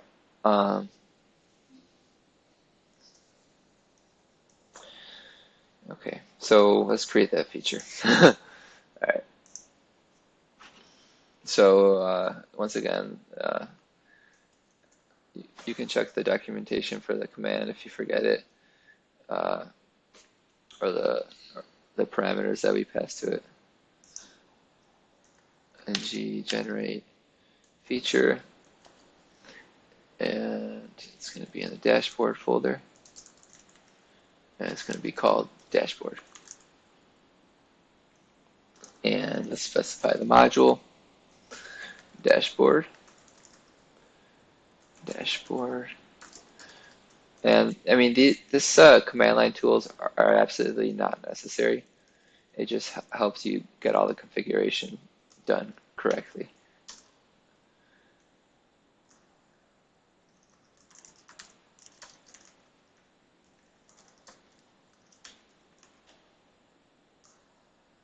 All right. And once you do the first one, it's just the same thing over and over again. So, all right, cool. We got our stuff created. It'll take probably about 10 seconds. Oh, wow, that was fast. Cool. And then delete the unit test files.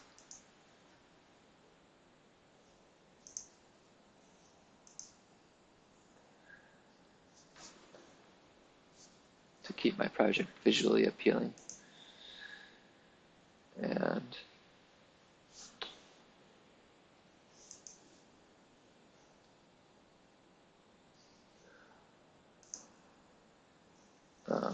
once my computer unfreezes, we're going to dispatch the dashboard action using the store.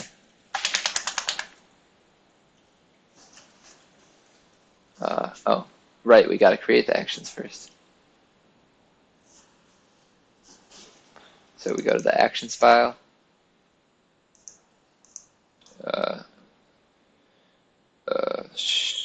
Control Shift F6, I think it was, or Control F6.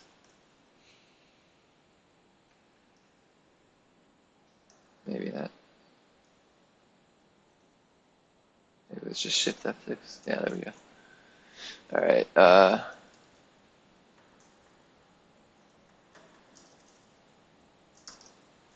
It's gone.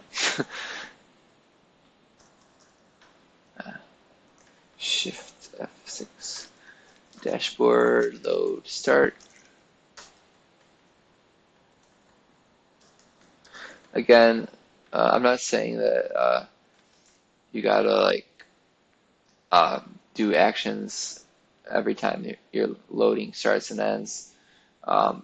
This is merely for demonstration purposes of how the store works and how you're able to, if you so choose to,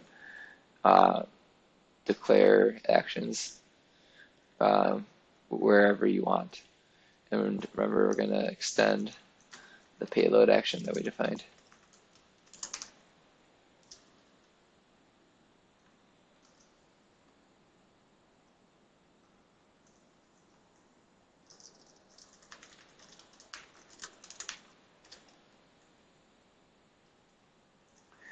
All right, and this one's going to be the load end or load finish or whatever. Dashboard load end.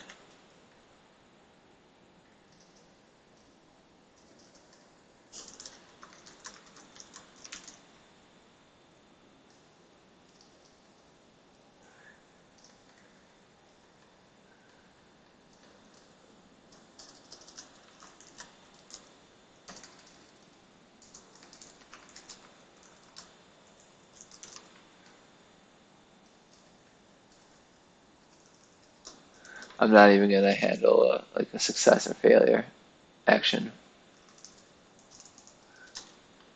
You already saw how that works. So the load start is coming from the dashboard.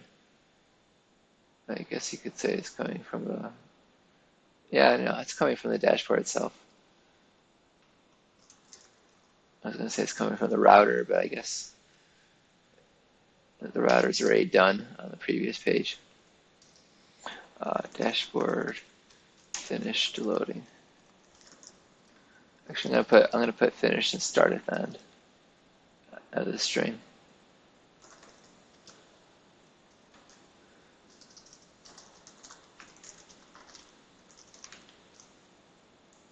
All right, cool. And then we just pipe the different types together. Okay, cool. So now we got a couple different.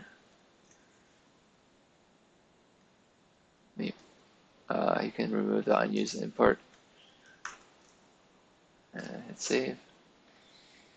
So now in our component, we can dispatch the dashboard load start action.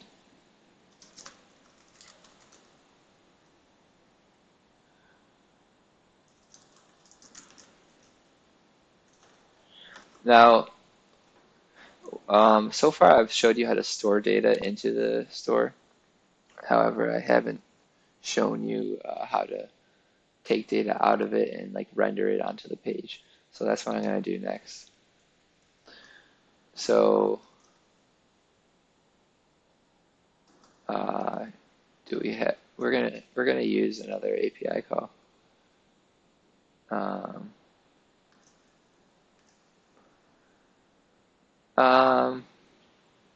Yeah, we're gonna skip that for now. We're just gonna jump straight ahead to rendering the username or something, just so I can show you how you can do that. So in a more advanced topic is something called a selector.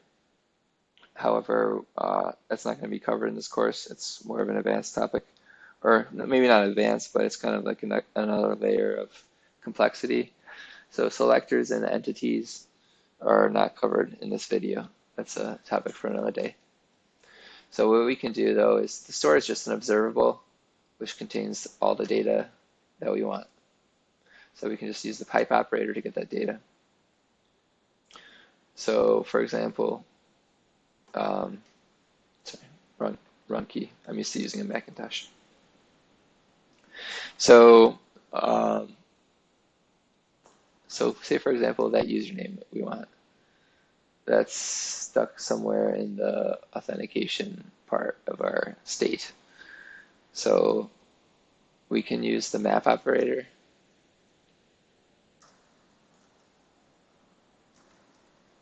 or even cleaner would be to use the pluck operator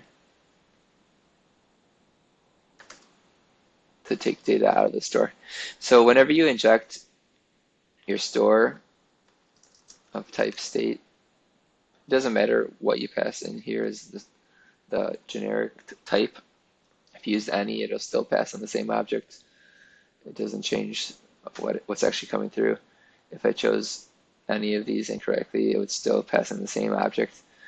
the correct one to choose is the root, because it always chooses the root state. No matter what you choose there is your import for the state. So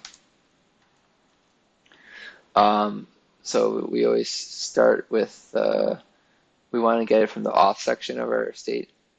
So the first attribute we choose is auth, and then from within there, what do we have it stored in as a username? I forget. Let's check in a second.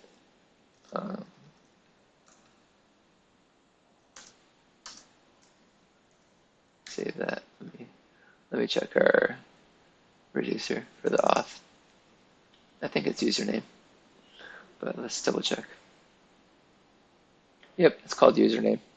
So that's where we store the stuff, the username who's trying to log in. Okay, so what are we going to do with this? This kind of slices off the portion of data that we are interested in, and it is an observable. So let's declare it on the class. So I don't know, username $, because it's an observable. It ends with a $. It's optional to that convention, but it's recommended. And we can say it's an observable of type string.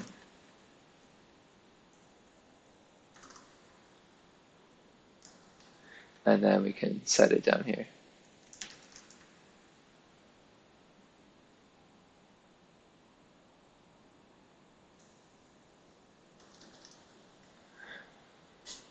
Honestly, we don't even need to do this in the ng on it. We can do this all in the constructor.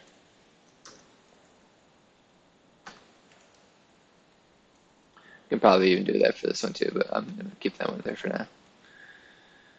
Okay, so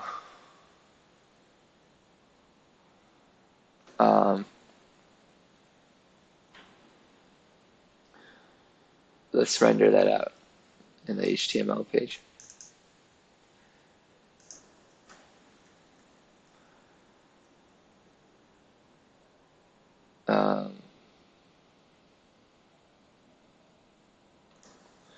Yeah, I'm going to copy some cool Bootstrap code from the Bootstrap website just to make our page look cool.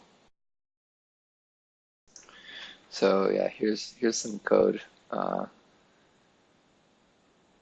just going to copy like a nav bar from the Bootstrap website, and we're just going to add it to our dashboard page.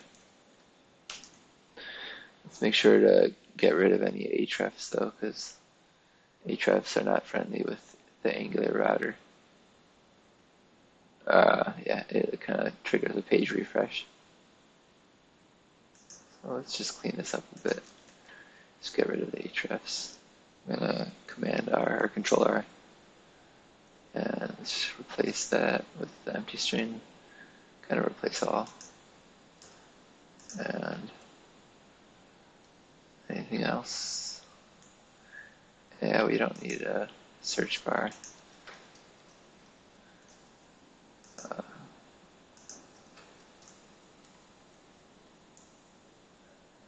And let's just kind of see what that looks like.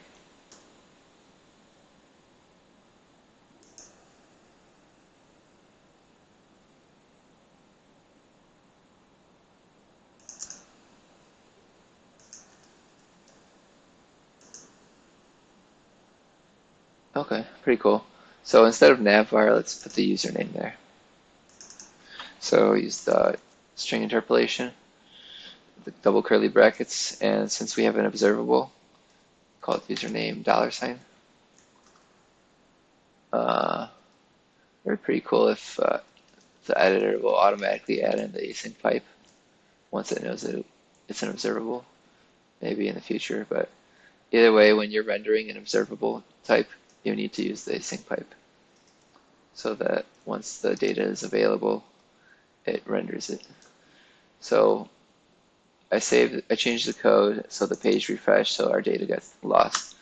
So retaining your application state across page refreshes, that's a different topic. That's a topic for another day. That's not an introductory topic.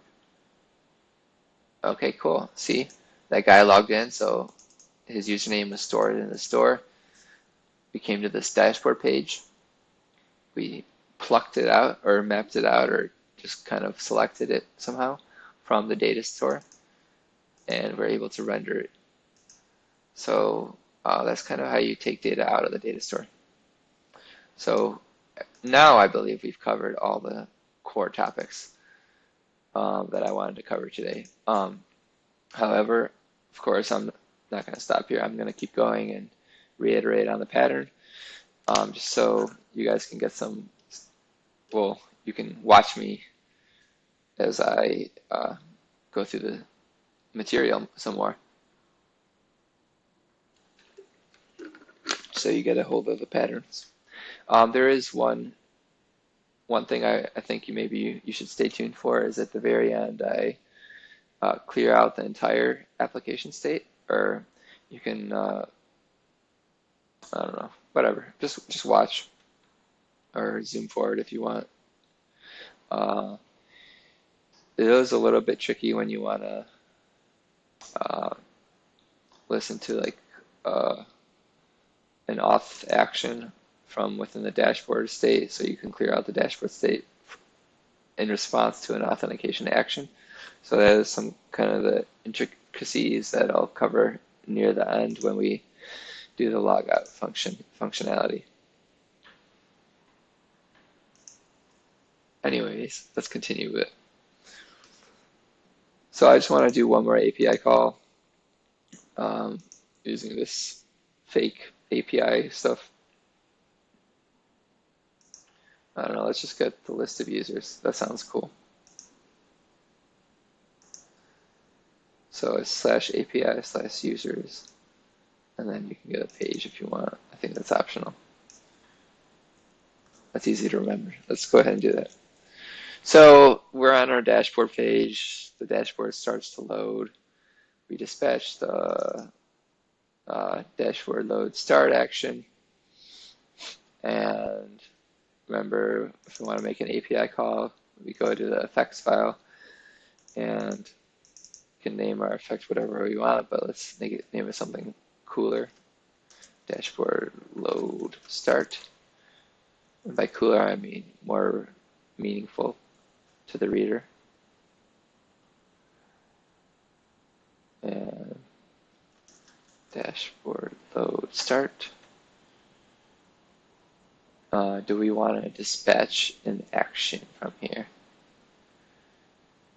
Yes, we want to dispatch the dashboard load end action once the data is loaded. So I like moving things to separate lines with it for pipes, just that way I feel like the list of operators is easier to see or read. All right, so hold on one second. Okay, so remember we're going to use the switch map operator to make the HTTP request. You might wonder why we're using switch map and not merge map. Well, for example, in the case of the login, whenever the user would click the login button, the source observable is what they call it, would emit a value saying that the user clicked the button. It would make the AJAX request. And if the user clicked the login button again, another value or another emission would come through and it would make another request. However, what switch map does is it would actually cancel the previous inner observable. So it would cancel the previous AJAX request and just switch over to using the newest one. Merge map, on the other hand, for example, that would let both emissions go all the way through instead of canceling. So that's why I prefer to use switch map for this type of situation. I encourage you to read more into those various operators for mapping, higher order mapping of observables on that website I gave you at the beginning of the video. They have some very good examples of how they work. So anyways, we don't need any input here. I mean, in a real world situation, you could pass in some data here, or, I mean, the page is just loading, so probably not actually. You probably just go directly to writing your HTTP request. Let's move into a service again, like before. You might disagree about that, but I don't. I mean, share your opinions in the comments if you want.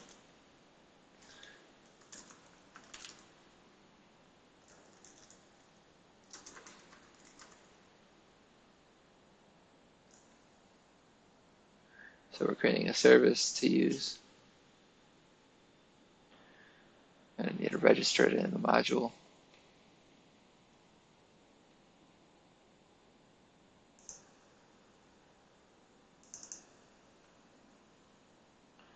In our providers array.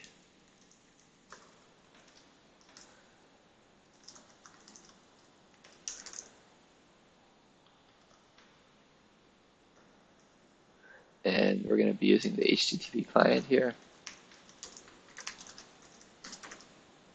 So we need the HTTP client module.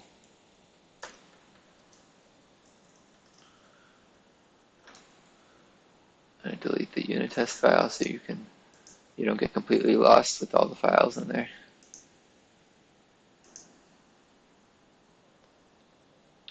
And in the service, I don't want to provide it in the root scope. I'm going to provide it in the module scope.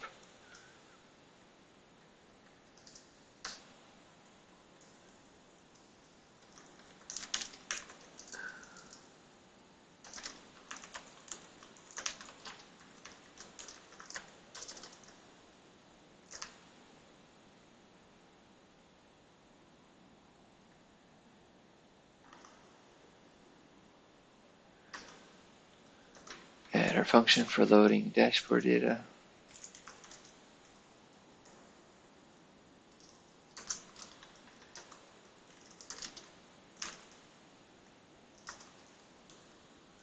This is a GET request. I don't remember what the URL is. It's RxJs something something.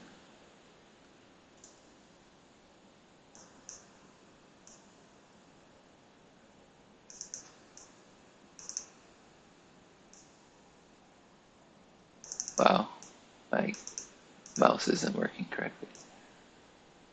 I'm just going to copy it from our code.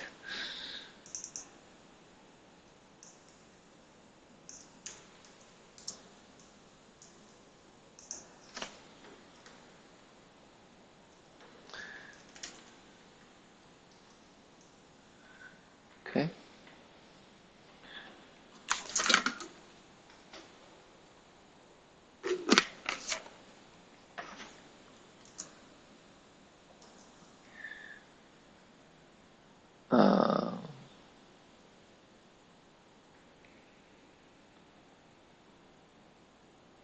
I wonder if I need to use the token somehow, or if it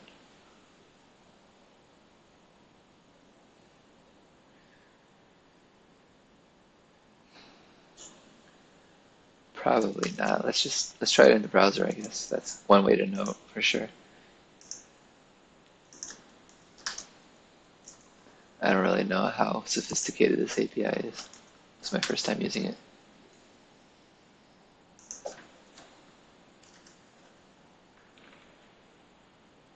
Okay, so yeah, we don't actually need to pass in the token, but we could if we really needed to. But I'm gonna keep it simple and not pass in any kind of token in the headers or whatever. Okay, so cool, that makes it easier for us. So we define the function that returns the observable. So where were we in the effects file? Let's inject that service we just created.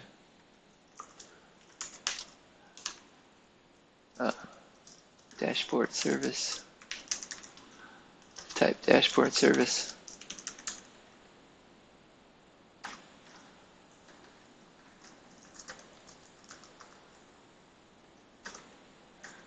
again, typically you probably only move this to a separate service if it was like really complicated, so that you can keep this file really clean.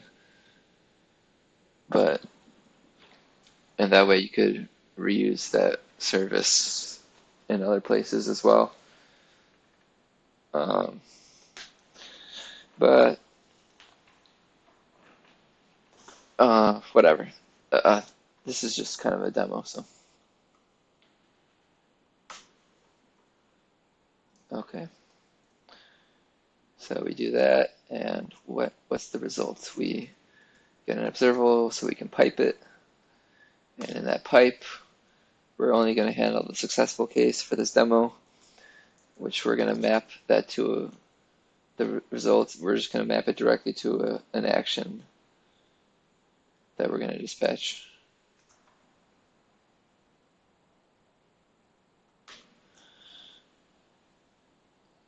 So this kind of can show you why we need the switch map or the higher order observable, because we want this overall observable to return an action, since we said we're not saying dispatch false. However, since we're inside of an inner observable, we need to somehow kind of take it and throw it out towards the original observables workflow. And in order to do that, we need to use this higher order one in order to make sure that the value goes out of the inner one and into the original kind of stream type. I don't know if that explanation made sense at all, but it made sense in my mind, so that's always a start. So anyways, we're going to map the data that's going through the inner one into an action, so that the switch map operator in turn will take that value and throw it into this other one's workflow of transformations. So we're going to map this, but we don't really care what's coming through, and we're going to return a new dashboard success or whatever. I don't remember if dashboard finished loading. I don't know, what is it called? Let's check our actions list. Dashboard load end.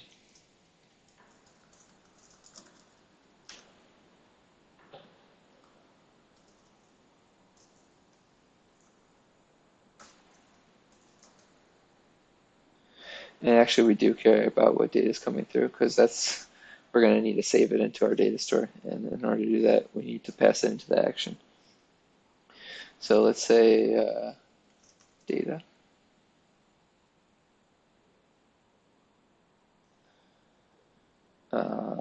Data.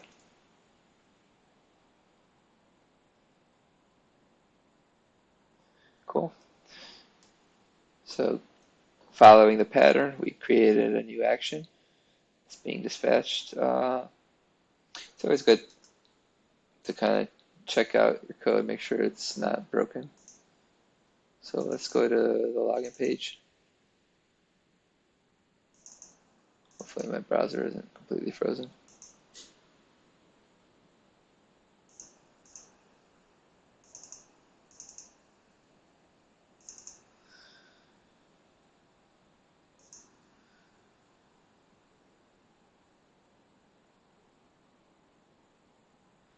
Hold on 1 second. All right.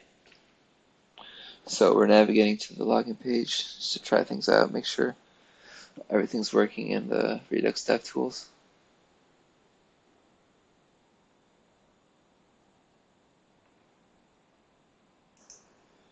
All right, sorry about that. I had to use the control panel to kill the browser and restart it. Sometimes I've noticed that when adding a new effect, if I don't set it to dispatch false before I actually return the new action, it'll kind of go into an infinite loop, trying and trying again to dispatch the action, and it'll just kind of kill it, make the browser go crazy. Um, so anyways, um, yeah, so just be careful with that, I guess, if you have other things open in the browser that are really important when working on a Redux application.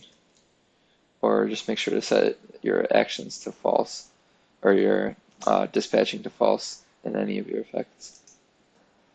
So let's log in and let's check our DevTools.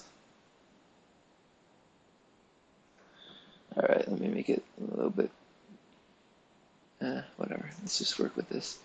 So they log in successfully, the dashboard starts to load. We didn't save anything extra into the state. When the dashboard starts to load, you can if you want. You already know how to do that. I'm not going to go over that. So click on the dashboard load finished, and we haven't changed the state yet there either.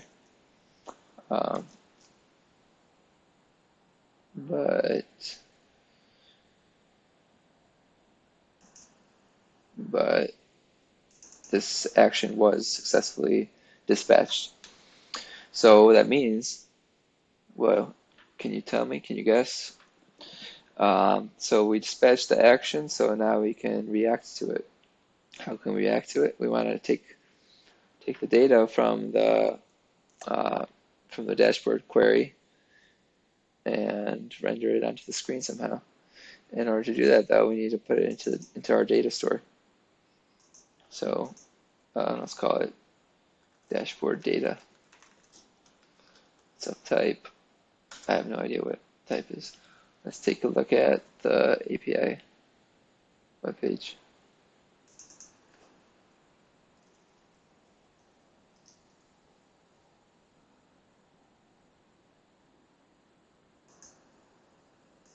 Let's go back to the login page. All right. So anyways,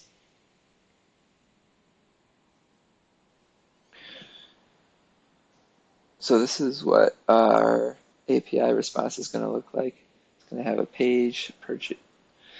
We don't really care that much about all this, but whatever. There's only 5 of them. Page per page total. Page per page total. What else does it have? Total pages and data.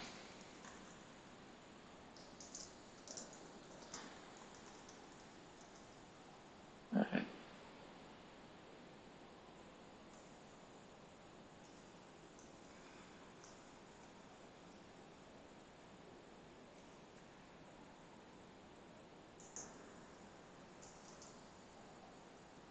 Cool. All right. You can always Control Alt L. Oops. Maybe not. I have another app open. It might be interfering with my keyboard shortcuts. How do I undo that?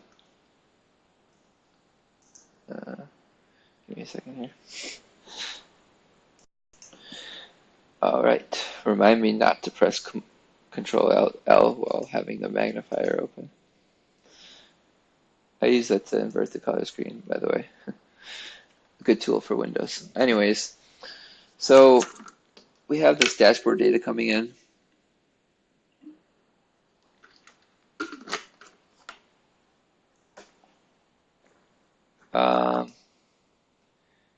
Yeah, we could store all that data. We could just choose to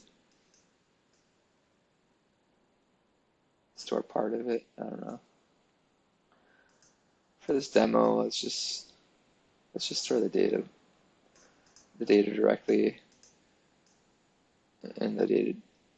Yeah, whatever. Let's just store it. Let's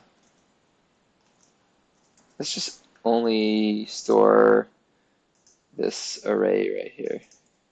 It's an array of objects.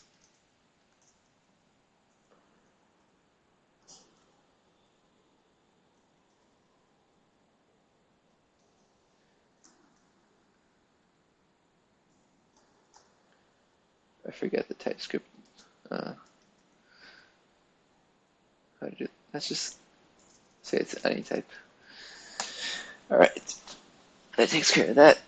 And the initial state, dashboard data is going to be undefined. Okay, and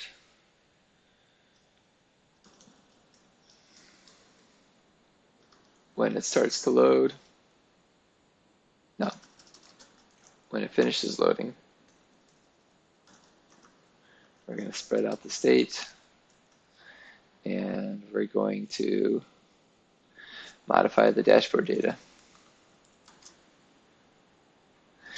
And how we're going to modify it? Well, we're going to take it out of action dot payload dot. So the payload is looking like the whole request, so we're going to get out the data attribute.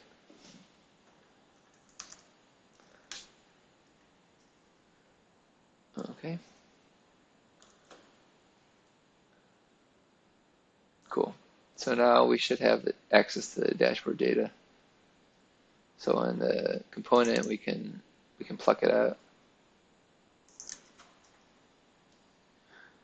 Notice you can do this right in the constructor. You don't have to wait for the data to come back, and then whenever it's actually available, it'll pluck it out. I believe, hopefully. If not, you can always do like some kind of catch error thing.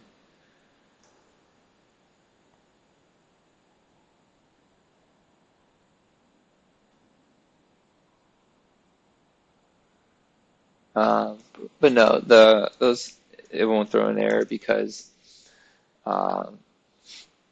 this dashboard data attribute is defined from the very beginning. It just has, I mean, it's defined in the structure at least, even though the value is undefined, is what I'm trying to say. So we can pluck it from the very beginning and it shouldn't throw an error, I believe. Could be wrong, but let's find out. All right, so dashboard data, $. And up here, dashboard data, $. Observable, type any. It's going to be a little tricky because it's an array. But either way, it's in the dashboard part of our state. And from within there, it's in dashboard data attributes.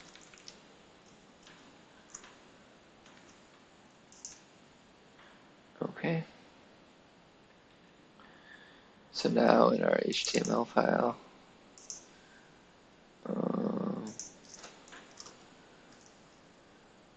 going to do this if it's an array, an observable array. Let's make a div with the ng4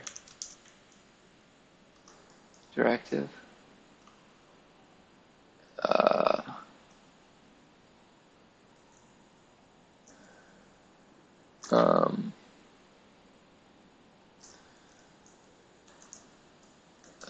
Let x of what's it called? Dashboard data $, pipe async.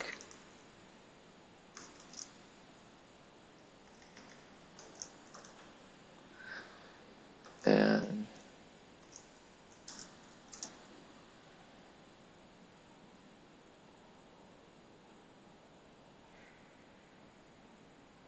avatar, first name, let's render out x dot first name.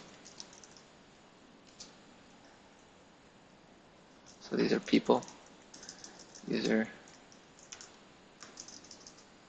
So let's say users.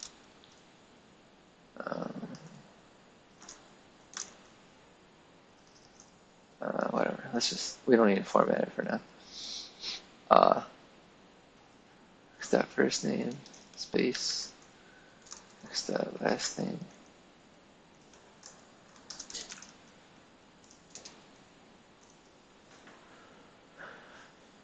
Let's just see what that does.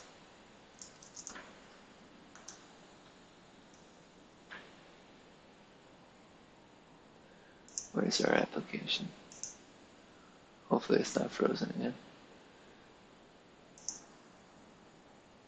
Good, it's not. It was just rebuilding.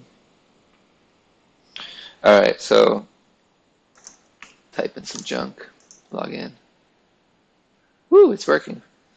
So that guy is logged in and it's rendering data from the data store, from our Redux data store. And we can check out the dev tools. So when the dashboard finishes loading, look at it raw. When the dashboard finishes loading, the difference is that this stuff gets added to the dashboard data attribute within our dashboard section of our application state. So you can see the entire state if you click on state. So we have our auth section, our dashboard section. And yeah, you can look at the state at each phase, or as each action is dispatched. It's great for debugging and following what's happening in the app, or someone new to the project can just kind of click around and read these actions and see what's happening. So now the last thing I want to do for this demo is to make a logout functionality. So I'll replace this link here with the logout button, and we'll do that as the last step. All right, let's get rid of this disable link. Where is the? I thought there was a disabled one. Link. Oh, it's just link. All right, we'll just replace link with logout. Okay. The other one's active. That's why it looks different. Okay. So anyways, we'll just have to click handler on this. Logout. And let me navigate to the login page before mayhem breaks loose on this.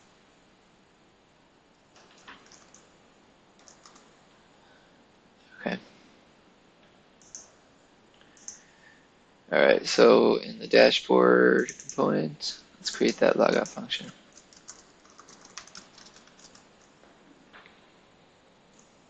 So what are we doing? We're logging out. So that means we're going to need to dispatch a logout action. So let's go ahead and create that. So in our auth actions, let's export a class, logout requested, or logout start or whatever. Extends payload action. In this case, we probably could extend regular action because we don't need a payload for this, but whatever. Payload is optional, so read only type equals auth action types dot log logout requested.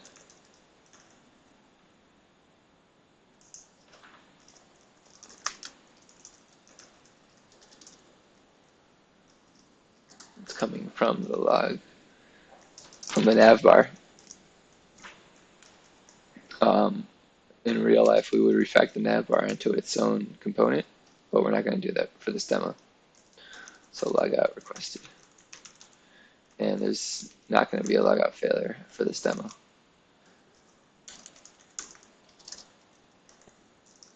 The auth API.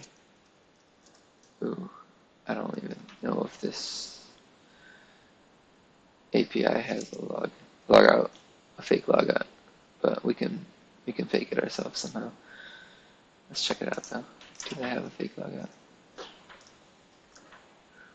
Oh, where is it? No, we'll use the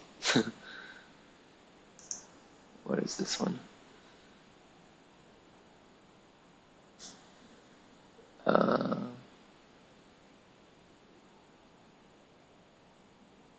I don't know. What should we do? I could use the login request again and pretend it's the logout request. Or maybe the delayed response.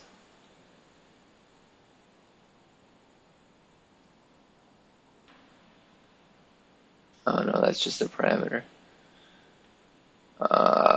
Single user. Yeah, let's do that. This is going to be our fake logout. Just put a slash number at the end of our user's API call. And that'll be our simulation logout function.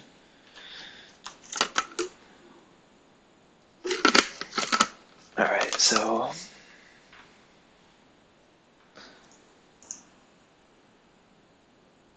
let's copy this, paste, logout, requested, logout, successful,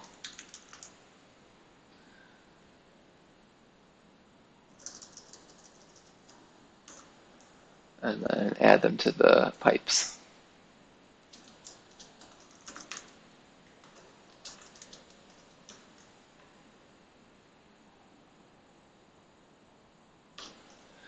Okay.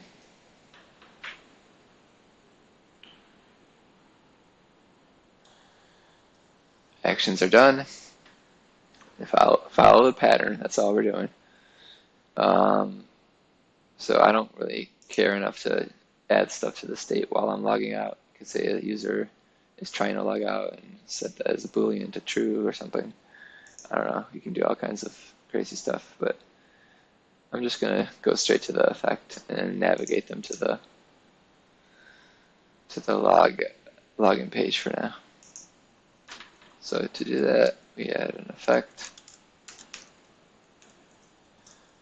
I'm going to set dispatch false for now, just while I'm working on it, so my browser doesn't crash. Log out, or requested $. Goes this dot action. What happened? Action dot pipe.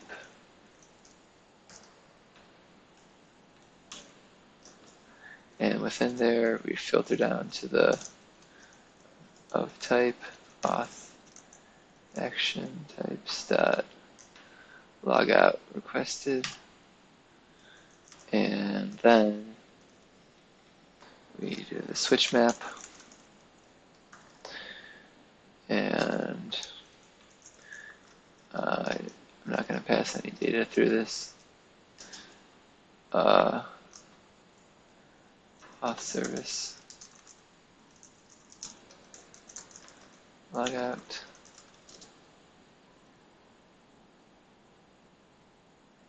Oops. Wrong button. Oops. Wrong button again. Should I close WebStorm? No, it's there. Alright. Alright, so in the auth service, we need a logout function.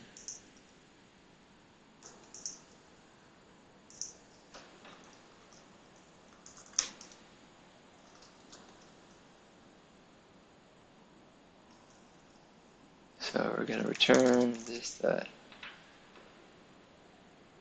I'm going to copy that from the dashboard service.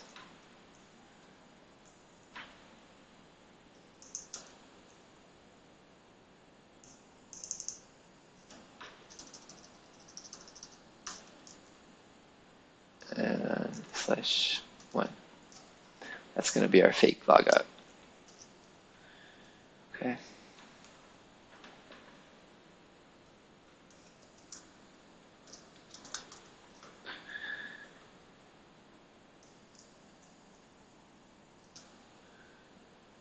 All right. And now what do we do with that? We assume it's always going to be successful for now. So we can pipe its data and map the response to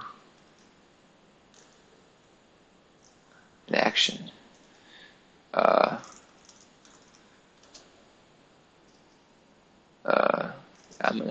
not taking any of the data from it. It's just going to always be successful. So we're going to return a new logout successful action. And now that I'm returning the action successfully, I'm going to get rid of the dispatch false. Hopefully they solve that issue, or maybe in the their generation code, they said to dispatch false by default so that the browser doesn't go crazy. I've had that happen both now on Chrome, on Windows, and Macintosh. So it's always it's a work in progress. So I mean, it's used in production, but I mean, coding is always a work in progress. So now we should get the logout successful action when they log out. And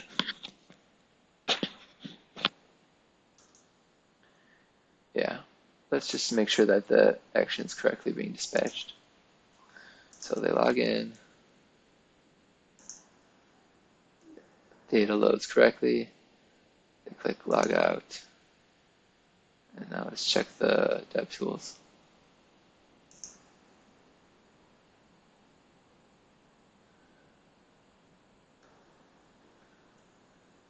Dashboard finish load. It doesn't look like that logout stuff is working quite yet.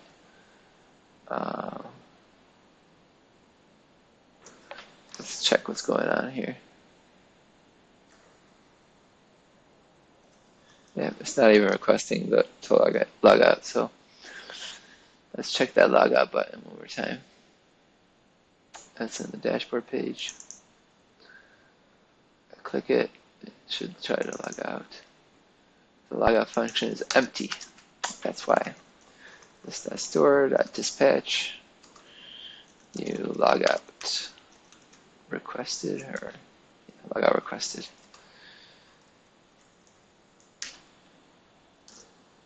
And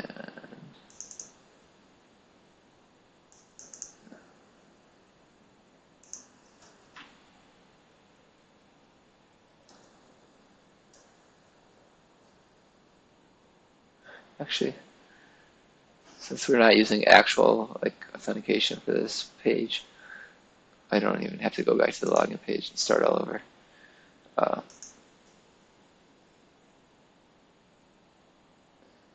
Okay, let's just try logging out from here.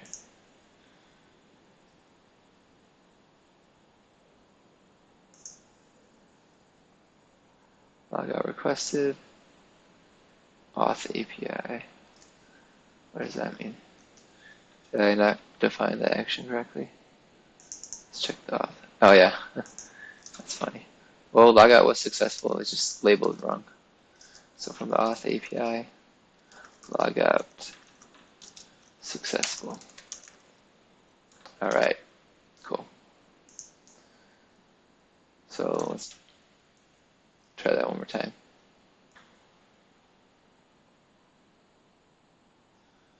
So click logout, and let's check it one more time. Scroll to the bottom, logout was successful. However, let's take a look at the state. We still need to clear out the state. It still has data in it. So let's let me navigate back to the login page. So I want to illustrate something. And remember, our reducers handle the state. So we need to reduce the logout successful action.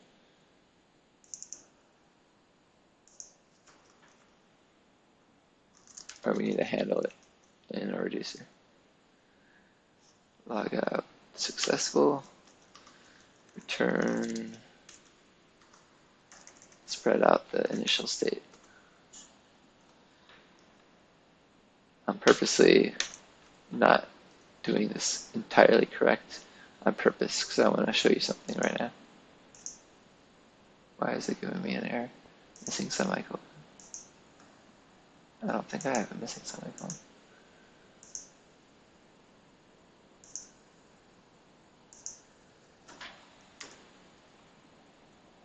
That was weird. Okay. Anyways, what is it complaining about in this file? What's a comma here? Huh.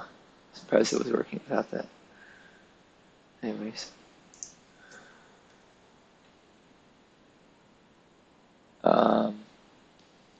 So yeah, back to the browser. So we log in as that guy.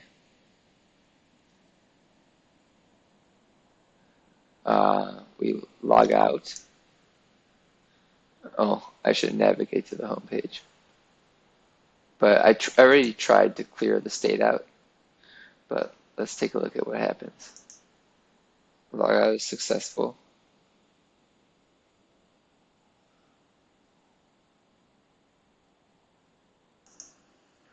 And the authentication is state is correctly cleared out. However, we look at the overall state, the dashboard state is still there. So how do we do that? I'll let you think about it for a minute while we navigate to the to the login page. That'll just make re-demoing this easier.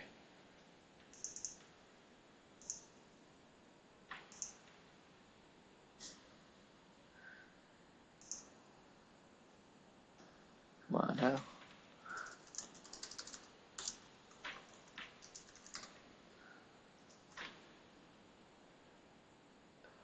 Okay, so we're back at the login page. We should do that programmatically though. So in the effects,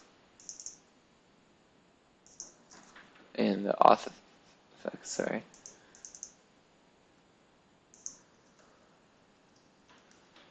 Add effect, log out, successful, $. I'm gonna dispatch false.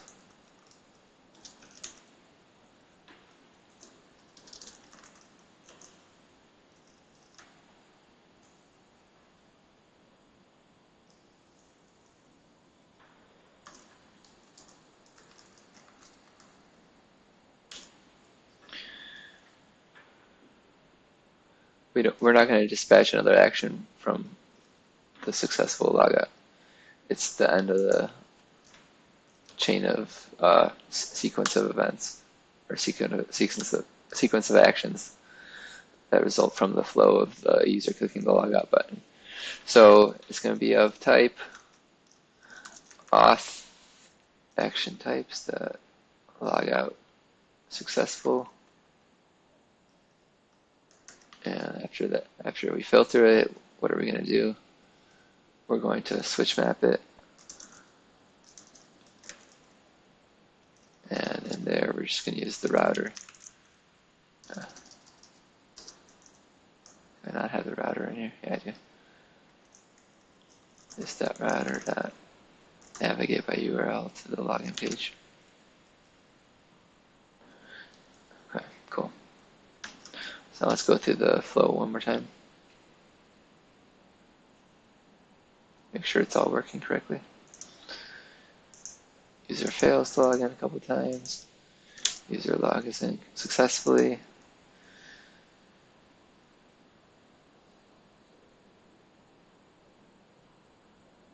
Something happened, I think. Can I read pipe of undefined and off? It doesn't like this one for some reason. What happened here?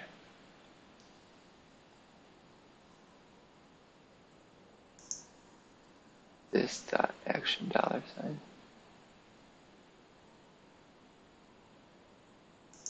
What? Let's copy and paste. Maybe some kind of foreign character got in there.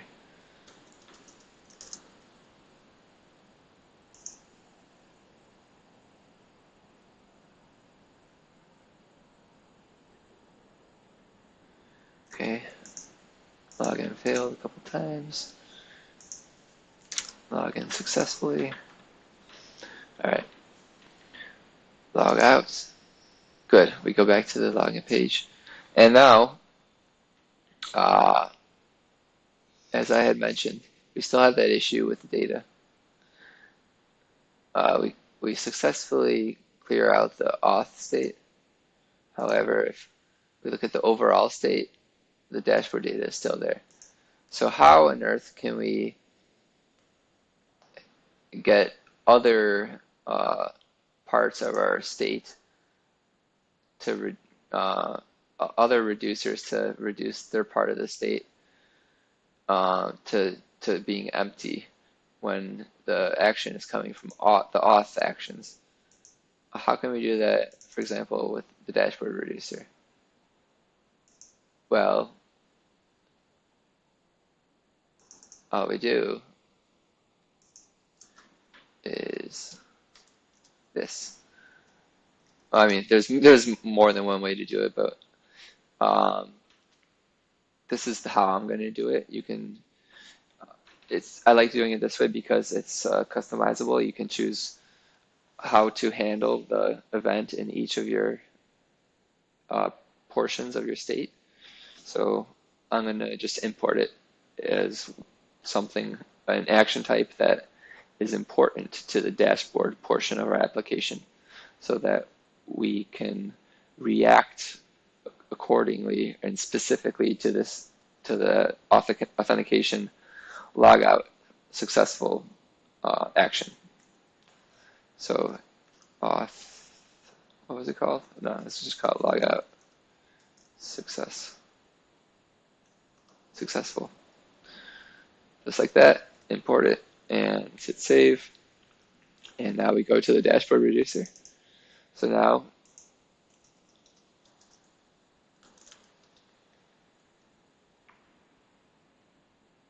it's actually listed as a dashboard type, I believe, maybe. Nope, it's not. Why is that? Let me go back a page. Dashboard action. It's not a dashboard action type, but we can still use it. So we specify it as an auth action type.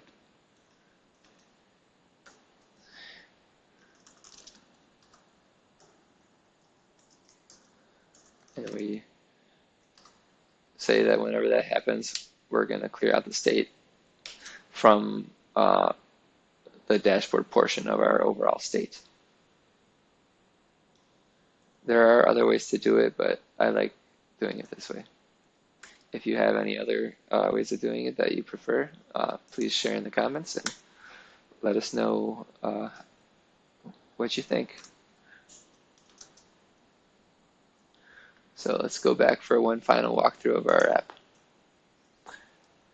Let me refresh the page to make sure it's all said and done. So let's log out, log in, failure a couple times. Make sure that's working correctly, that our error handling is catching it. Let me log in successfully, get our user data loaded onto the page from the store, and then let's log out. And now let's check our DevTools to make sure the sequence of actions went smoothly. So if the user attempted to log in, they failed. They tried again, they failed. I failed to click on the fail. The user attempts to log in again as that guy. They succeed this time because they passed in the password. Get the token. You can use that token to start making actual authenticated requests if it was a real API.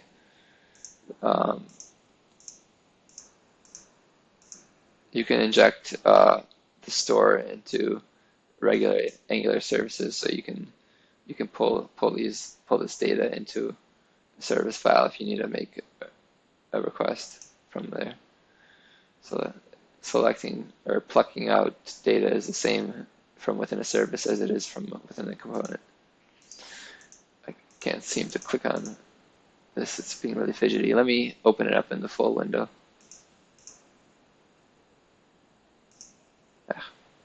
Come on.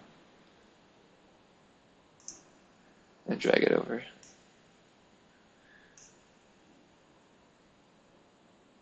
All right. cleared it out. All right, let's do this. Let's do this proper. Log out fail a couple times, and the page refresh. Maybe my computer's low on RAM or something.